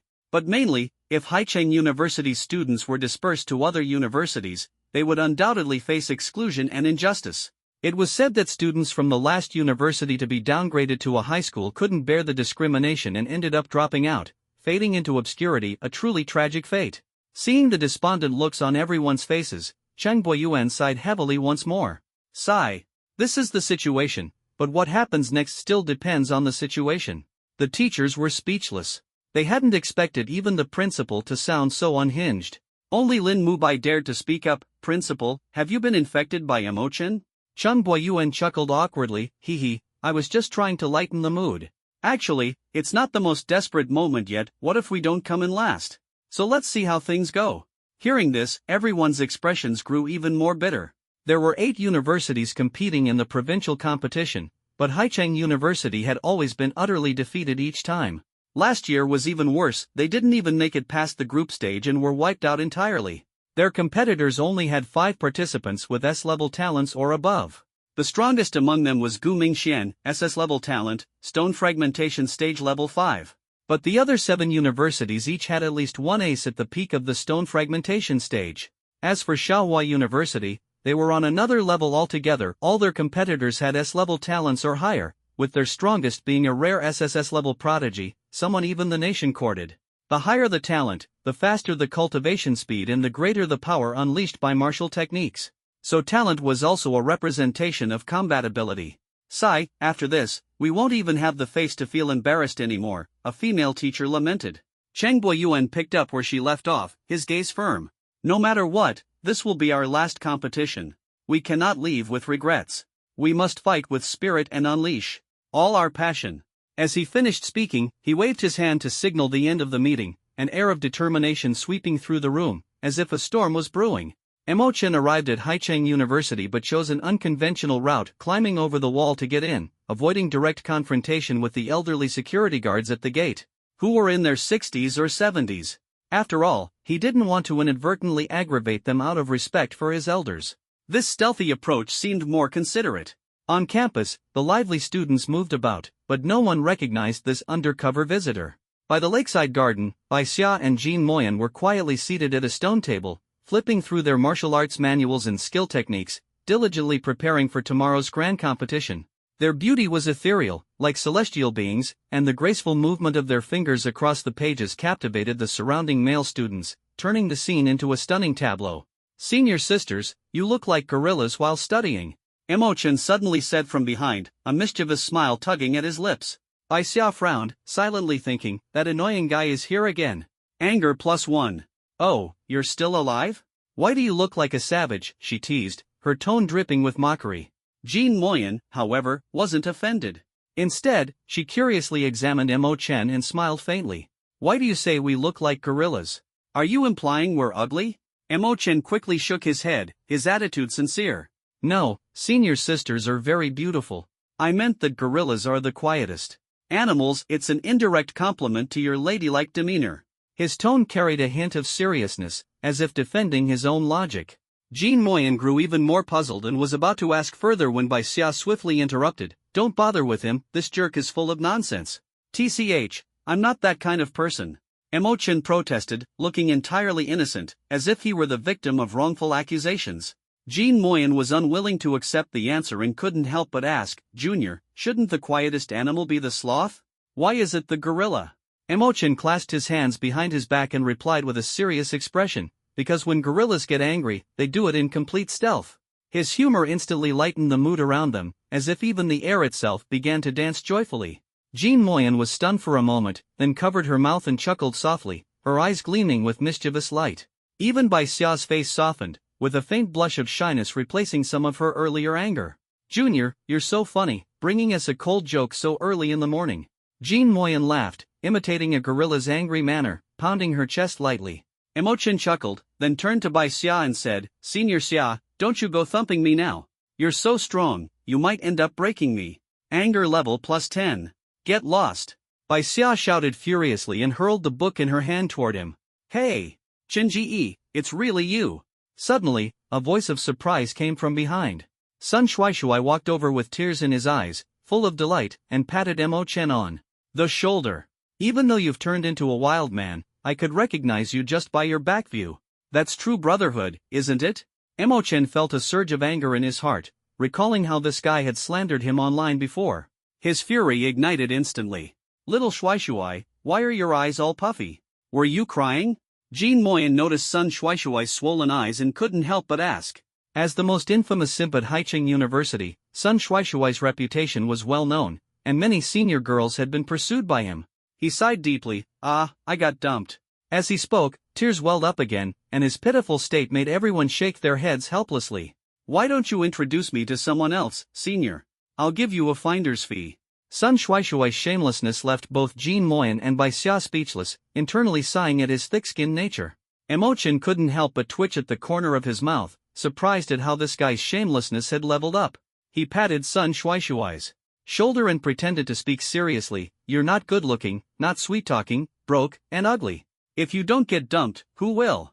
Sun Shuaishuai panicked, raising his voice in grievance. Emochan, how could you say that about your bro?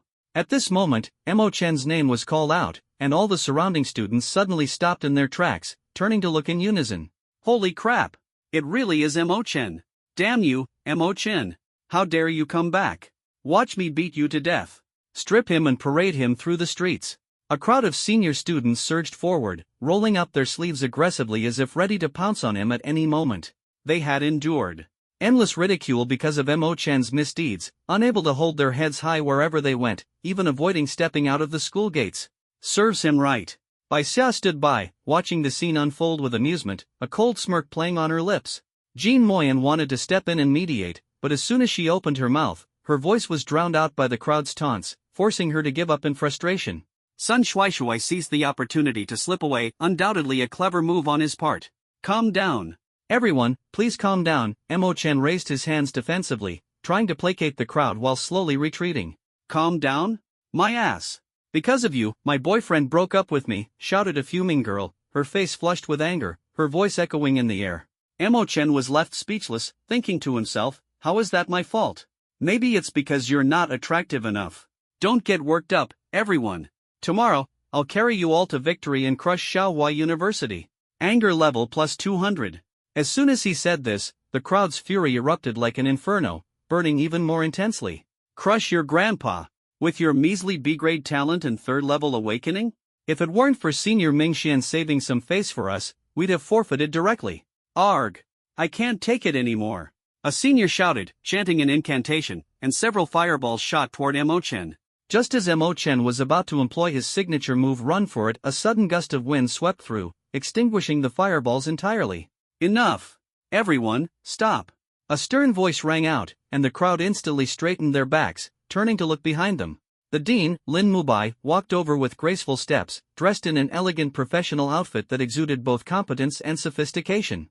Her tailored black blazer accentuated her slender waist, while the slightly open white blouse underneath revealed her long neck and a hint of cleavage. The black pencil skirt outlined her perfect curves, giving her an air of extraordinary charm, captivating at first glance. Several male students' eyes lit up, though they didn't dare to stare directly, awkwardly averting their gaze. Emochan, come with me. Lin Mubai stood across from him and beckoned with her hand before turning and walking away. Emochan smirked smugly, see? I've got someone backing me up. With that, he hummed a tune and swaggered after Lin Mubai. Anger level +300. Anger level +800. The people around clenched their teeth, overwhelmed by frustration and rage. Their failed attempt to vent had only left them further infuriated by Emochan's taunts. He's really infuriating, Jean Moyen muttered awkwardly under her breath. Typical. That jerk has always been like this. You'll get used to it, Bai Xia said, shaking her head helplessly, though a glimmer of amusement flickered in her eyes. Do you think Mo Chen will participate in tomorrow's competition? If he dares to go, Shaohua University's people will definitely crush him, Jean Moyen asked curiously, her tone filled with anticipation. I, for one, hope he goes and gets a thorough beating. We've been mocked endlessly because of him, and yet he gets off scot-free? Bai Xia's lips curled into a sinister smile, as though she was already crafting a vivid mental image of the drama to come. At the school gates, Mo Chen climbed into Lin Mubai's levitating sports car without hesitation. The sleek, aerodynamic design gleamed under the sunlight, exuding luxury and sophistication. This kind of car was incredibly expensive, affordable only to prominent families. Even Gu Mingxian had several of them, earning widespread envy. Its uniqueness lay not only in its appearance but also in its ability to fly in the air, a convenience for those who hadn't yet reached the air-braking realm. Dean, where are you taking me? You're not planning to sell me, are you? Mo Chen half-joked, though he was slightly nervous inside. If you're going to sell me, at least sell me to a rich lady. I don't want to end up in some Southeast Asian country getting my kidneys harvested, he jested, avoiding looking at Lin Mubai's expression. Dean, why aren't you saying anything? You're making me even more scared, he murmured, feigning innocence. Actually, I may be a bit mischievous, but before he could finish, he was abruptly interrupted. Anger level +5. Shut up. Lin Mubai snapped, visibly exasperated and finally losing her patience. I'm taking you to get a haircut and buy some clothes. Just look at yourself, what kind of image is this, she said coldly, her eyes flickering with disdain. Hearing this, a warm feeling rose in Mo Chen's heart, as if sunlight were gently shining on him. He couldn't help but sigh, Dean, you treat me better than my own mom does. Why don't I become your godson? Anger level +2. Do I look that old to you? Lin Mubai turned her head, her tone tinged with grievance and dissatisfaction. Although she was the dean of Haicheng University, she was only 25 years old, forced into the position by her family, much to her own discontent. Moreover, she was very confident in her appearance. No matter how you looked at her, she didn't resemble an auntie at all, instead, she was brimming with youthful energy. Director, you look like an 18-year-old girl. How about becoming my godsister? Mo Chen shamelessly suggested, a playful smile tugging at the corners of his mouth. Lin Muan sighed helplessly. Forget it. I still want to live a few more years. Becoming your godsister would surely be the death of me. After saying this, she paused for a moment, realizing her words might have been a bit harsh. Softening her tone, she joked, but if you can secure a good result in tomorrow's competition and not embarrass us too much, I'll consider becoming your sister. Deal? Mo Chen's eyes lit up instantly, and he silently resolved that he would shine brilliantly in tomorrow's competition. Mo Chen fell silent, lowering his head as if lost in thought. The look of disappointment on his face tugged at Lin Muan's heart.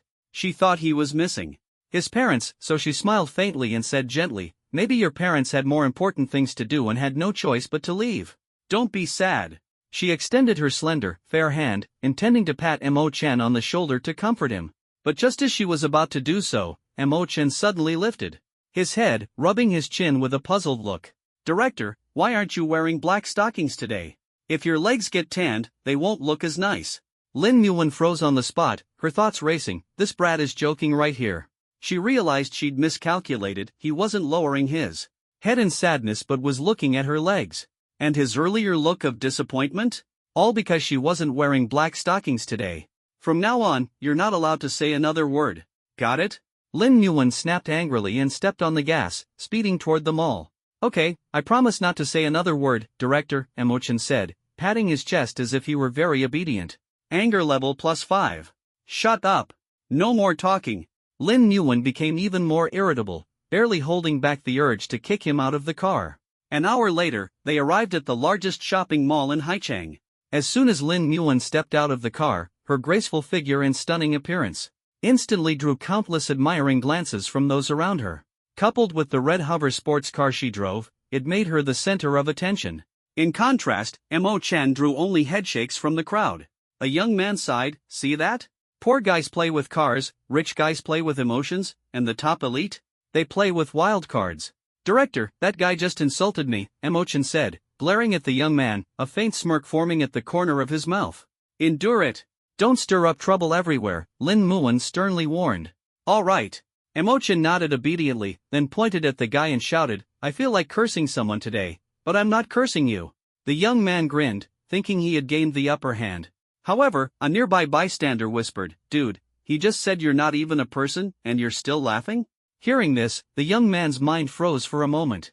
Without finishing his 9 years of compulsory education, thinking things through was indeed a challenge for him. Inside the mall, Lin Muwen first took Mo-chen to get a stylish short haircut, then picked out several expensive casual sportswear outfits for him. When Mo-chen wanted to choose a couple of suits, Lin Muwen stopped him. No, suits don't suit your vibe. The contrast would be too jarring. She couldn't forget the last time during the national apology announcement. Mo-chen had worn a suit, polished leather shoes, and had looked dashing, only to stand on stage and angrily rant at the entire crowd. The image was simply too discordant. After nearly 3 hours of shopping, Mo-chen's appearance was now completely transformed. With his handsome features, chiseled jawline, and deep, lively eyes, he looked like a radiant and clean-cut youth basking in the sunlight. On their way back to school, Lin Muwen said somewhat sadly, "Remember to come early tomorrow. This might be the last major competition for our school." "Cherish it." "Why?" Mo-chen asked, puzzled. Lin Muwen gave a bitter smile but didn't explain. Instead, she changed the subject. "If Haicheng University no longer exists, would you transfer to another university or just wander around? I can pull some strings to get you into a better university, but only if you behave and stop causing trouble. Other universities won't pamper you like we do." Mo-chen froze, faintly sensing something, and the smile on his face disappeared. He replied seriously, "That won't happen." Lin Muwen brushed aside the strands of hair falling to her face and softly said, "Let's hope so." With that, she floored the gas pedal, speeding away. When they reached the school gates, Mo-chen said, "Director, I need to buy something, so I won't go in with you." "Where are you planning to run off to now? There's a pre-competition pep rally later." Lin Muwen said helplessly. This troublemaker was a constant source of worry. "You go ahead and start without me. I'll come later." Mo-chen waved and gradually disappeared down the street. He was off to buy a great sword. Only with such a weapon could he use his spinning skills, giving him an edge in tomorrow's competition. At the weapons store, a woman in a traditional Chinese qipao approached him. "Handsome, what kind of weapon are you looking for?" Mo-chen glanced around and pointed to a glowing sword on the top shelf. "How much is this?" The woman took the sword down and placed it in his hands, excitedly introducing it. "Handsome, you've got great taste. This is one of our shop's treasures. It's made of diamond and enchanted by a master at the void-breaking realm." "The overall?" "Just tell me the price," Mo-chen interrupted. 300,000 blue star coins. "No bargaining," she replied. "What the hell? That pricey? Even selling himself wouldn't fetch that much money. How about this one?" Mo-chen pointed at a black, dull-looking sword in the middle. This time, the woman didn't take it down. She probably figured out that this guy was broke. Instead, she introduced it directly. "Made of pure steel, extremely sharp. Suitable up to the peak of the stone-breaking realm. Price, 30,000 blue star coins." Mo-chen scratched his head and asked weakly, "Got anything cheaper?" The cheapo woman smiled. "Nope." Feeling awkward, Mo-chen looked left and right until his eyes landed on a wooden sword hanging at the shop entrance. "How much is this one?" "Ahem. That's a decorative piece with no offensive power." The woman coughed twice, clearly exasperated. It was her first time encountering such a customer. Mo-chen rubbed his chin, deep in thought. The system said any sword would do for spinning skills. It didn't specify high quality, did it? To be safe, he asked internally, "Hey, little crazy, can I use this wooden sword to spin?" "Technically, yes, but the power will be much weaker." "Good enough. When you're this broke, what more can you ask for?" "How much is it?" Mo-chen asked. If you really want it, just 10 blue star coins," the woman replied. Smiling awkwardly, Mo-chen asked, "Sister, I'm a student. Can you give it to me for free?" The qipao woman froze on the spot, her expression stiffening. What kind of person is this? Before she could respond, a group of people suddenly walked in. "Yo, Junior, broke as hell, huh? How about this, you kneel down and apologize to me, and I'll buy that 300,000 sword for you." The one speaking was Gu Mingxian. Behind him were 7 or 8 others, both male and female. The males were Gu's usual lackeys, while the females dressed provocatively, strutting their stuff like hens from who knows where. "This brat actually dares to show up here, truly someone who's never seen the world," Gu Mingxian sneered coldly, a trace of disdain flashing in his eyes. At that moment, Mo-chen's gaze flickered, and he thought to himself, "This is an opportunity." He smiled faintly, his eyes as sharp as lightning, locking directly onto Gu Mingxian. "I'd like to see who dares to act arrogant in front of me today." The atmosphere around them instantly became tense, and everyone was waiting to see what would happen next. Gu Mingxian was stunned for a moment but then burst into laughter. Ah, how naive. Do you think you can stand against me? I don't need to stand against you, Mo Chen replied with a calm smile. With a flick of his hand, the peachwood sword transformed into a streak of light, shooting straight toward Gu Mingxian. What? Everyone was stunned, unable to believe that this seemingly useless wooden sword possessed such incredible power. You dare? Gu Mingxian's expression changed drastically as he hurriedly retreated. Now, will you apologize, or shall I take matters into my own hands? Mo Chen's lips curved into a cold smile, his gaze exuding fearless determination. The crowd around them instantly fell silent. No one had expected Mo Chen to retaliate in such a way. Gu Mingxian was at a loss for words, panic surging in his heart. Apologize, or I'll make you understand the true meaning of regret. Mo Chen's voice boomed like thunder, echoing throughout the store. At that moment, everyone held their breath, waiting for Gu Mingxian's decision. I heard your mom disowned you? Gu Mingxian taunted deliberately when Mo Chen ignored him, a smug grin creeping onto his face. Ha, so he's an orphan, one of his lackeys jeered. Pathetic. No wonder he's so poor, another lackey chimed in. 3 women nearby covered their mouths, laughing softly as they tried to feign elegance and decorum. However, their thick legs betrayed them, revealing the telltale signs of habitual squats and lunges. Why so quiet, little junior? Don't tell me you're going to use your witchcraft again? Gu Mingxian stepped forward menacingly, as if to corner Mo Chen completely. For the past month, every time Gu Mingxian thought of how Mo Chen had exposed his underwear stealing incident during the assembly, his teeth itched with hatred.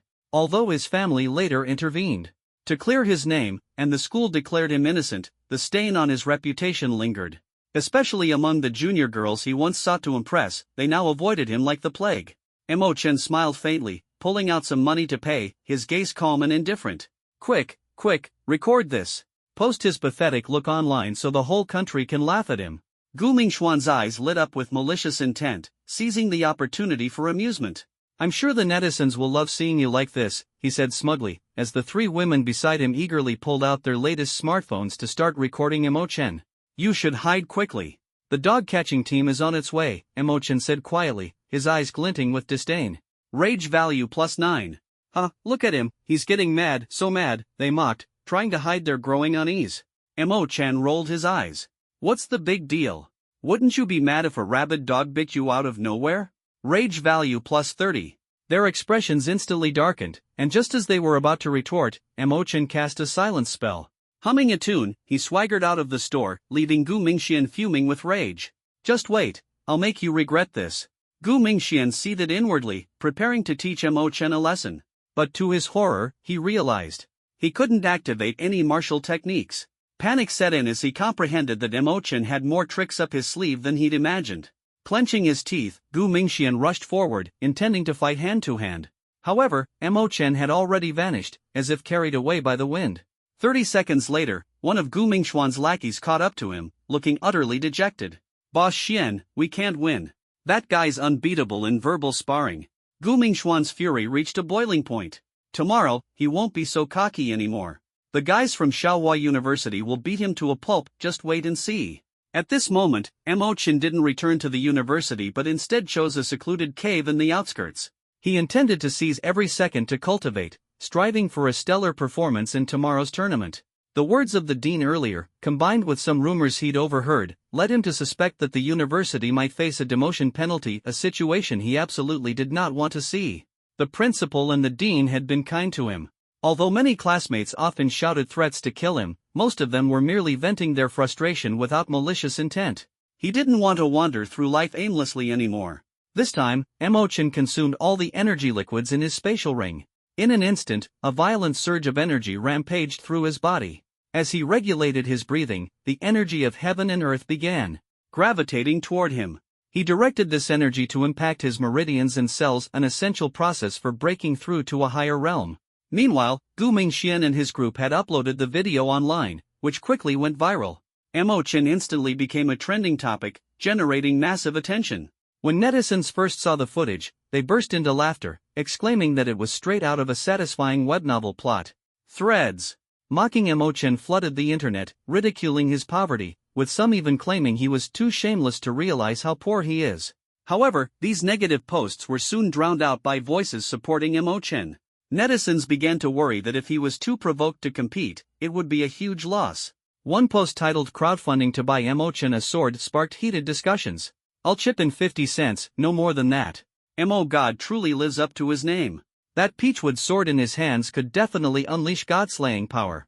You people don't understand anything. Our Emo God is a descendant of the Maoshan Taoists. Darling Emochan, Auntie loves you. I just donated 5,000, don't forget to thank me.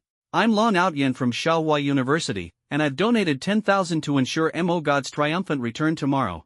Fueled by the netizens' enthusiasm, the $30,000 diamond sword was crowdfunded in less than half an hour and swiftly delivered to Haicheng University.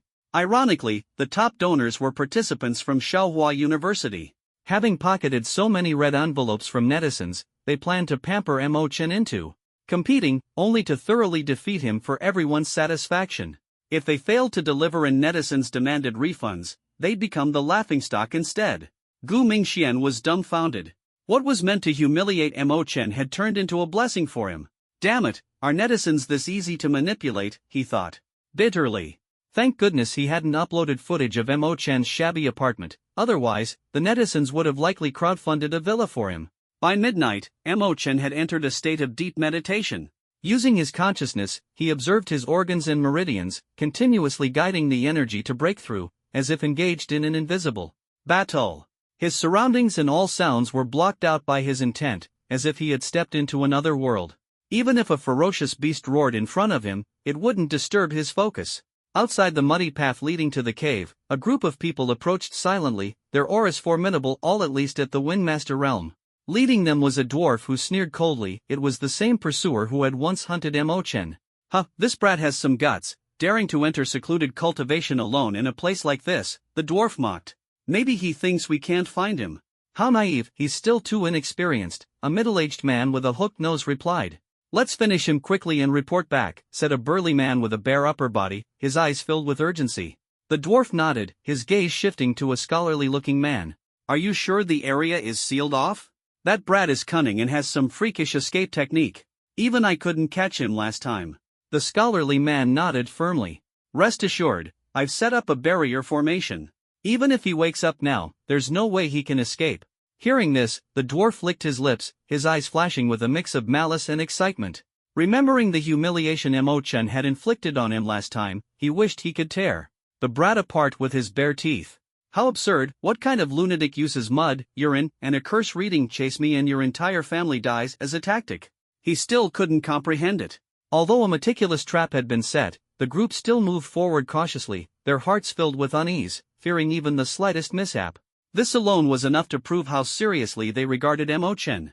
Just as they were 50 meters away from the cave, an unexpected incident occurred.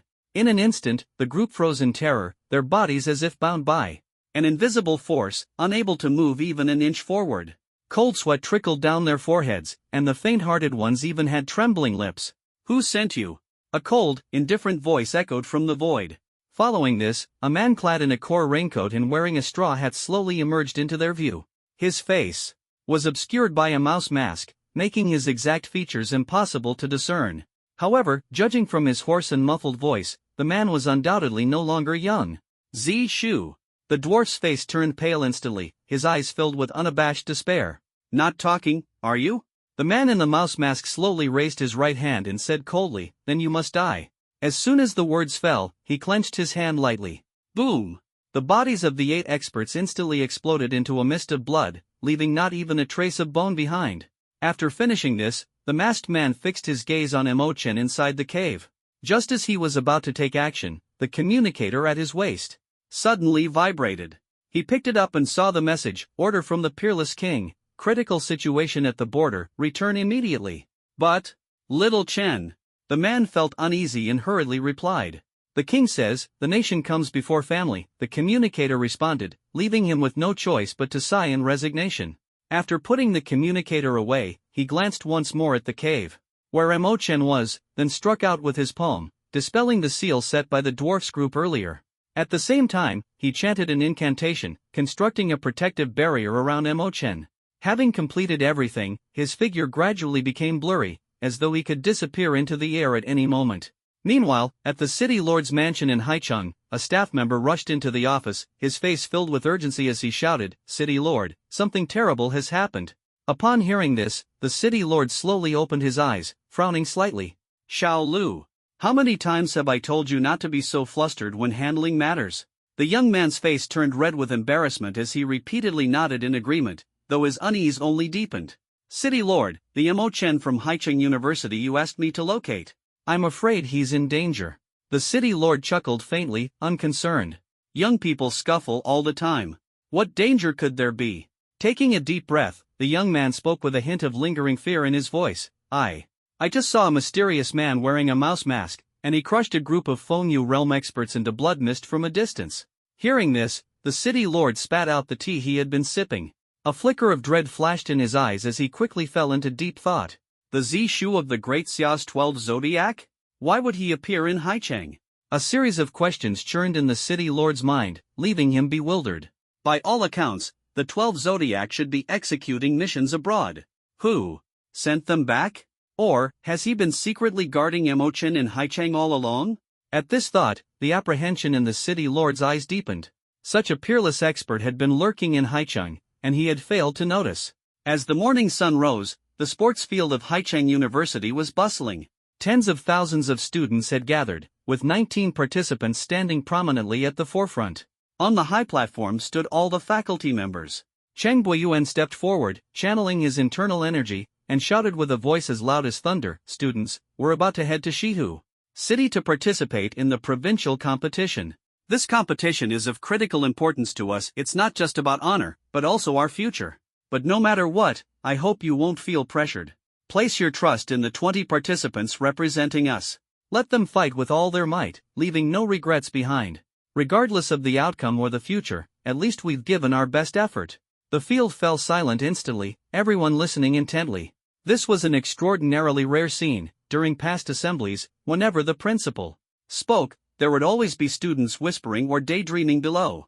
But this time, everyone's expressions carried a hint of despondency. Last night, someone had leaked the news, spreading it across the entire campus. Everyone now knew Haicheng University's dire situation. If they ranked last again, the school would be downgraded to a high school, and everyone would face separation, being reassigned to different universities. They didn't want to see Haicheng University disappear, nor did they want to go to other universities to be looked down upon and ridiculed. But there was nothing they could change. All they could do was quietly await the arrival of fate. The ones under the most pressure were the 19 participants at the front. They were acutely aware of the responsibility they bore, yet when they thought about the strength of other universities, an overwhelming sense of powerlessness surged through them like a tide, nearly drowning them. Even the usually arrogant and conceited Gu Mingxian wore a solemn expression at this moment. His family was based in Haicheng, and this was his sanctuary. If he were reassigned to another school, he'd surely be trampled underfoot by the local powers there. "Alright, enough talking. Too many words might affect your morale." Cheng Boyuan cleared his throat and waved to the crowd. "Let's depart." However, just as everyone was stepping forward with apprehension and nervousness, an abrupt voice broke the harmony. "Principal, Emochen. He's not here yet." The speaker was Bai Xia, one of the participants. At this moment, she was holding the diamond sword that netizens had crowdfunded for Emochen, gritting her teeth in anger. That brat! How could he drop the ball at such a critical moment? He's so unreliable. Hearing this, Cheng Boyuan scanned the participants' area and indeed found one person missing. He looked questioningly at the dean, whose face was dark with fury as Lin Mubai shook her head angrily. "His phone's off. I've called him countless times, but I can't get through. What about his rental? Did anyone check there?" Cheng Boyuan asked, feeling a surge of anxiety. "No one's there. Who knows where he's wandered off to? Probably used to staying in the wilderness. He's practically a wild man," Lin Mubai said through gritted teeth, her brows deeply furrowed. Cheng Boyuan felt helpless, a touch of disappointment creeping into his heart. Gu Mingxian couldn't help but laugh out loud. Emochen must have been scared and fled before the battle.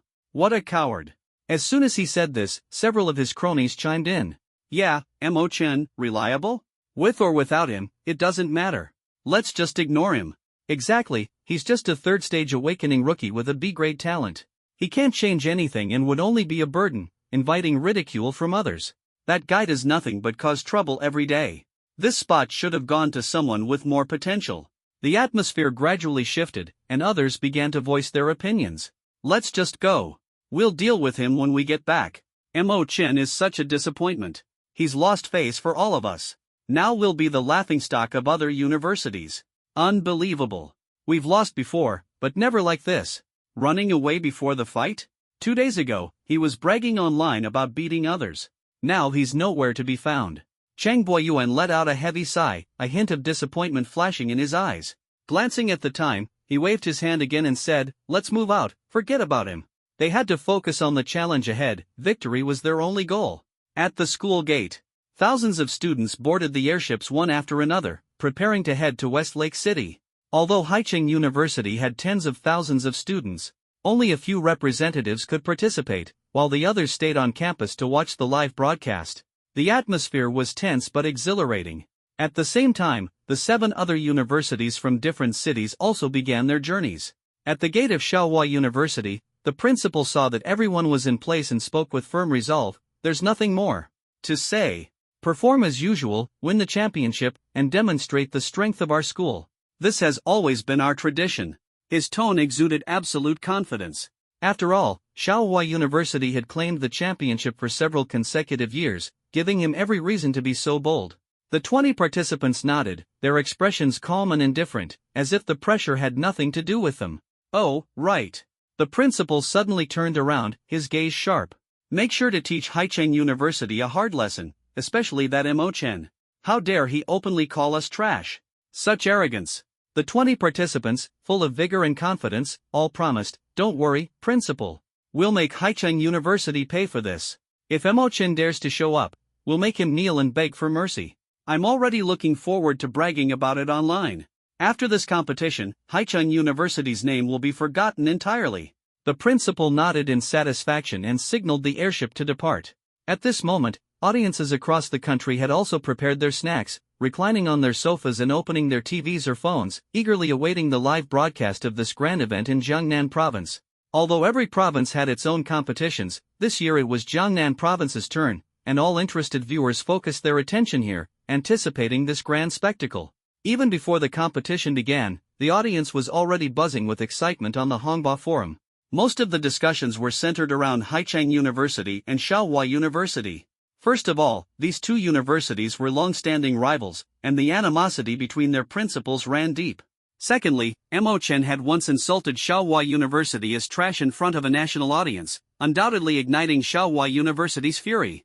Lastly, Mo Chen was Haicheng University's participant, and everyone had gone to great lengths for him to compete, even spending a significant amount of money. Under a thread titled "Live Sniping Mo Chen," heated discussions ensued. "So, has anyone spotted that brat yet?" "Not yet. Could he have chickened out at the last minute? If Mo Chen dares to forfeit, he deserves to be condemned. We even bought weapons for him." Westlake City was bustling with excitement, with crowds filling every street and alley. This grand competition had drawn countless tourists, but the liveliest spot was near the lake's shore. Everyone's eyes were fixed on the aerial arena in the lake's center, where fierce battles were about to unfold. Before long, airships from all 8 universities appeared in the sky one after another, landing in their designated areas. The first to take their seats was Shaohua University. The surrounding crowd marveled and cast admiring glances their way, with even the officials firing celebratory cannons and setting off fireworks.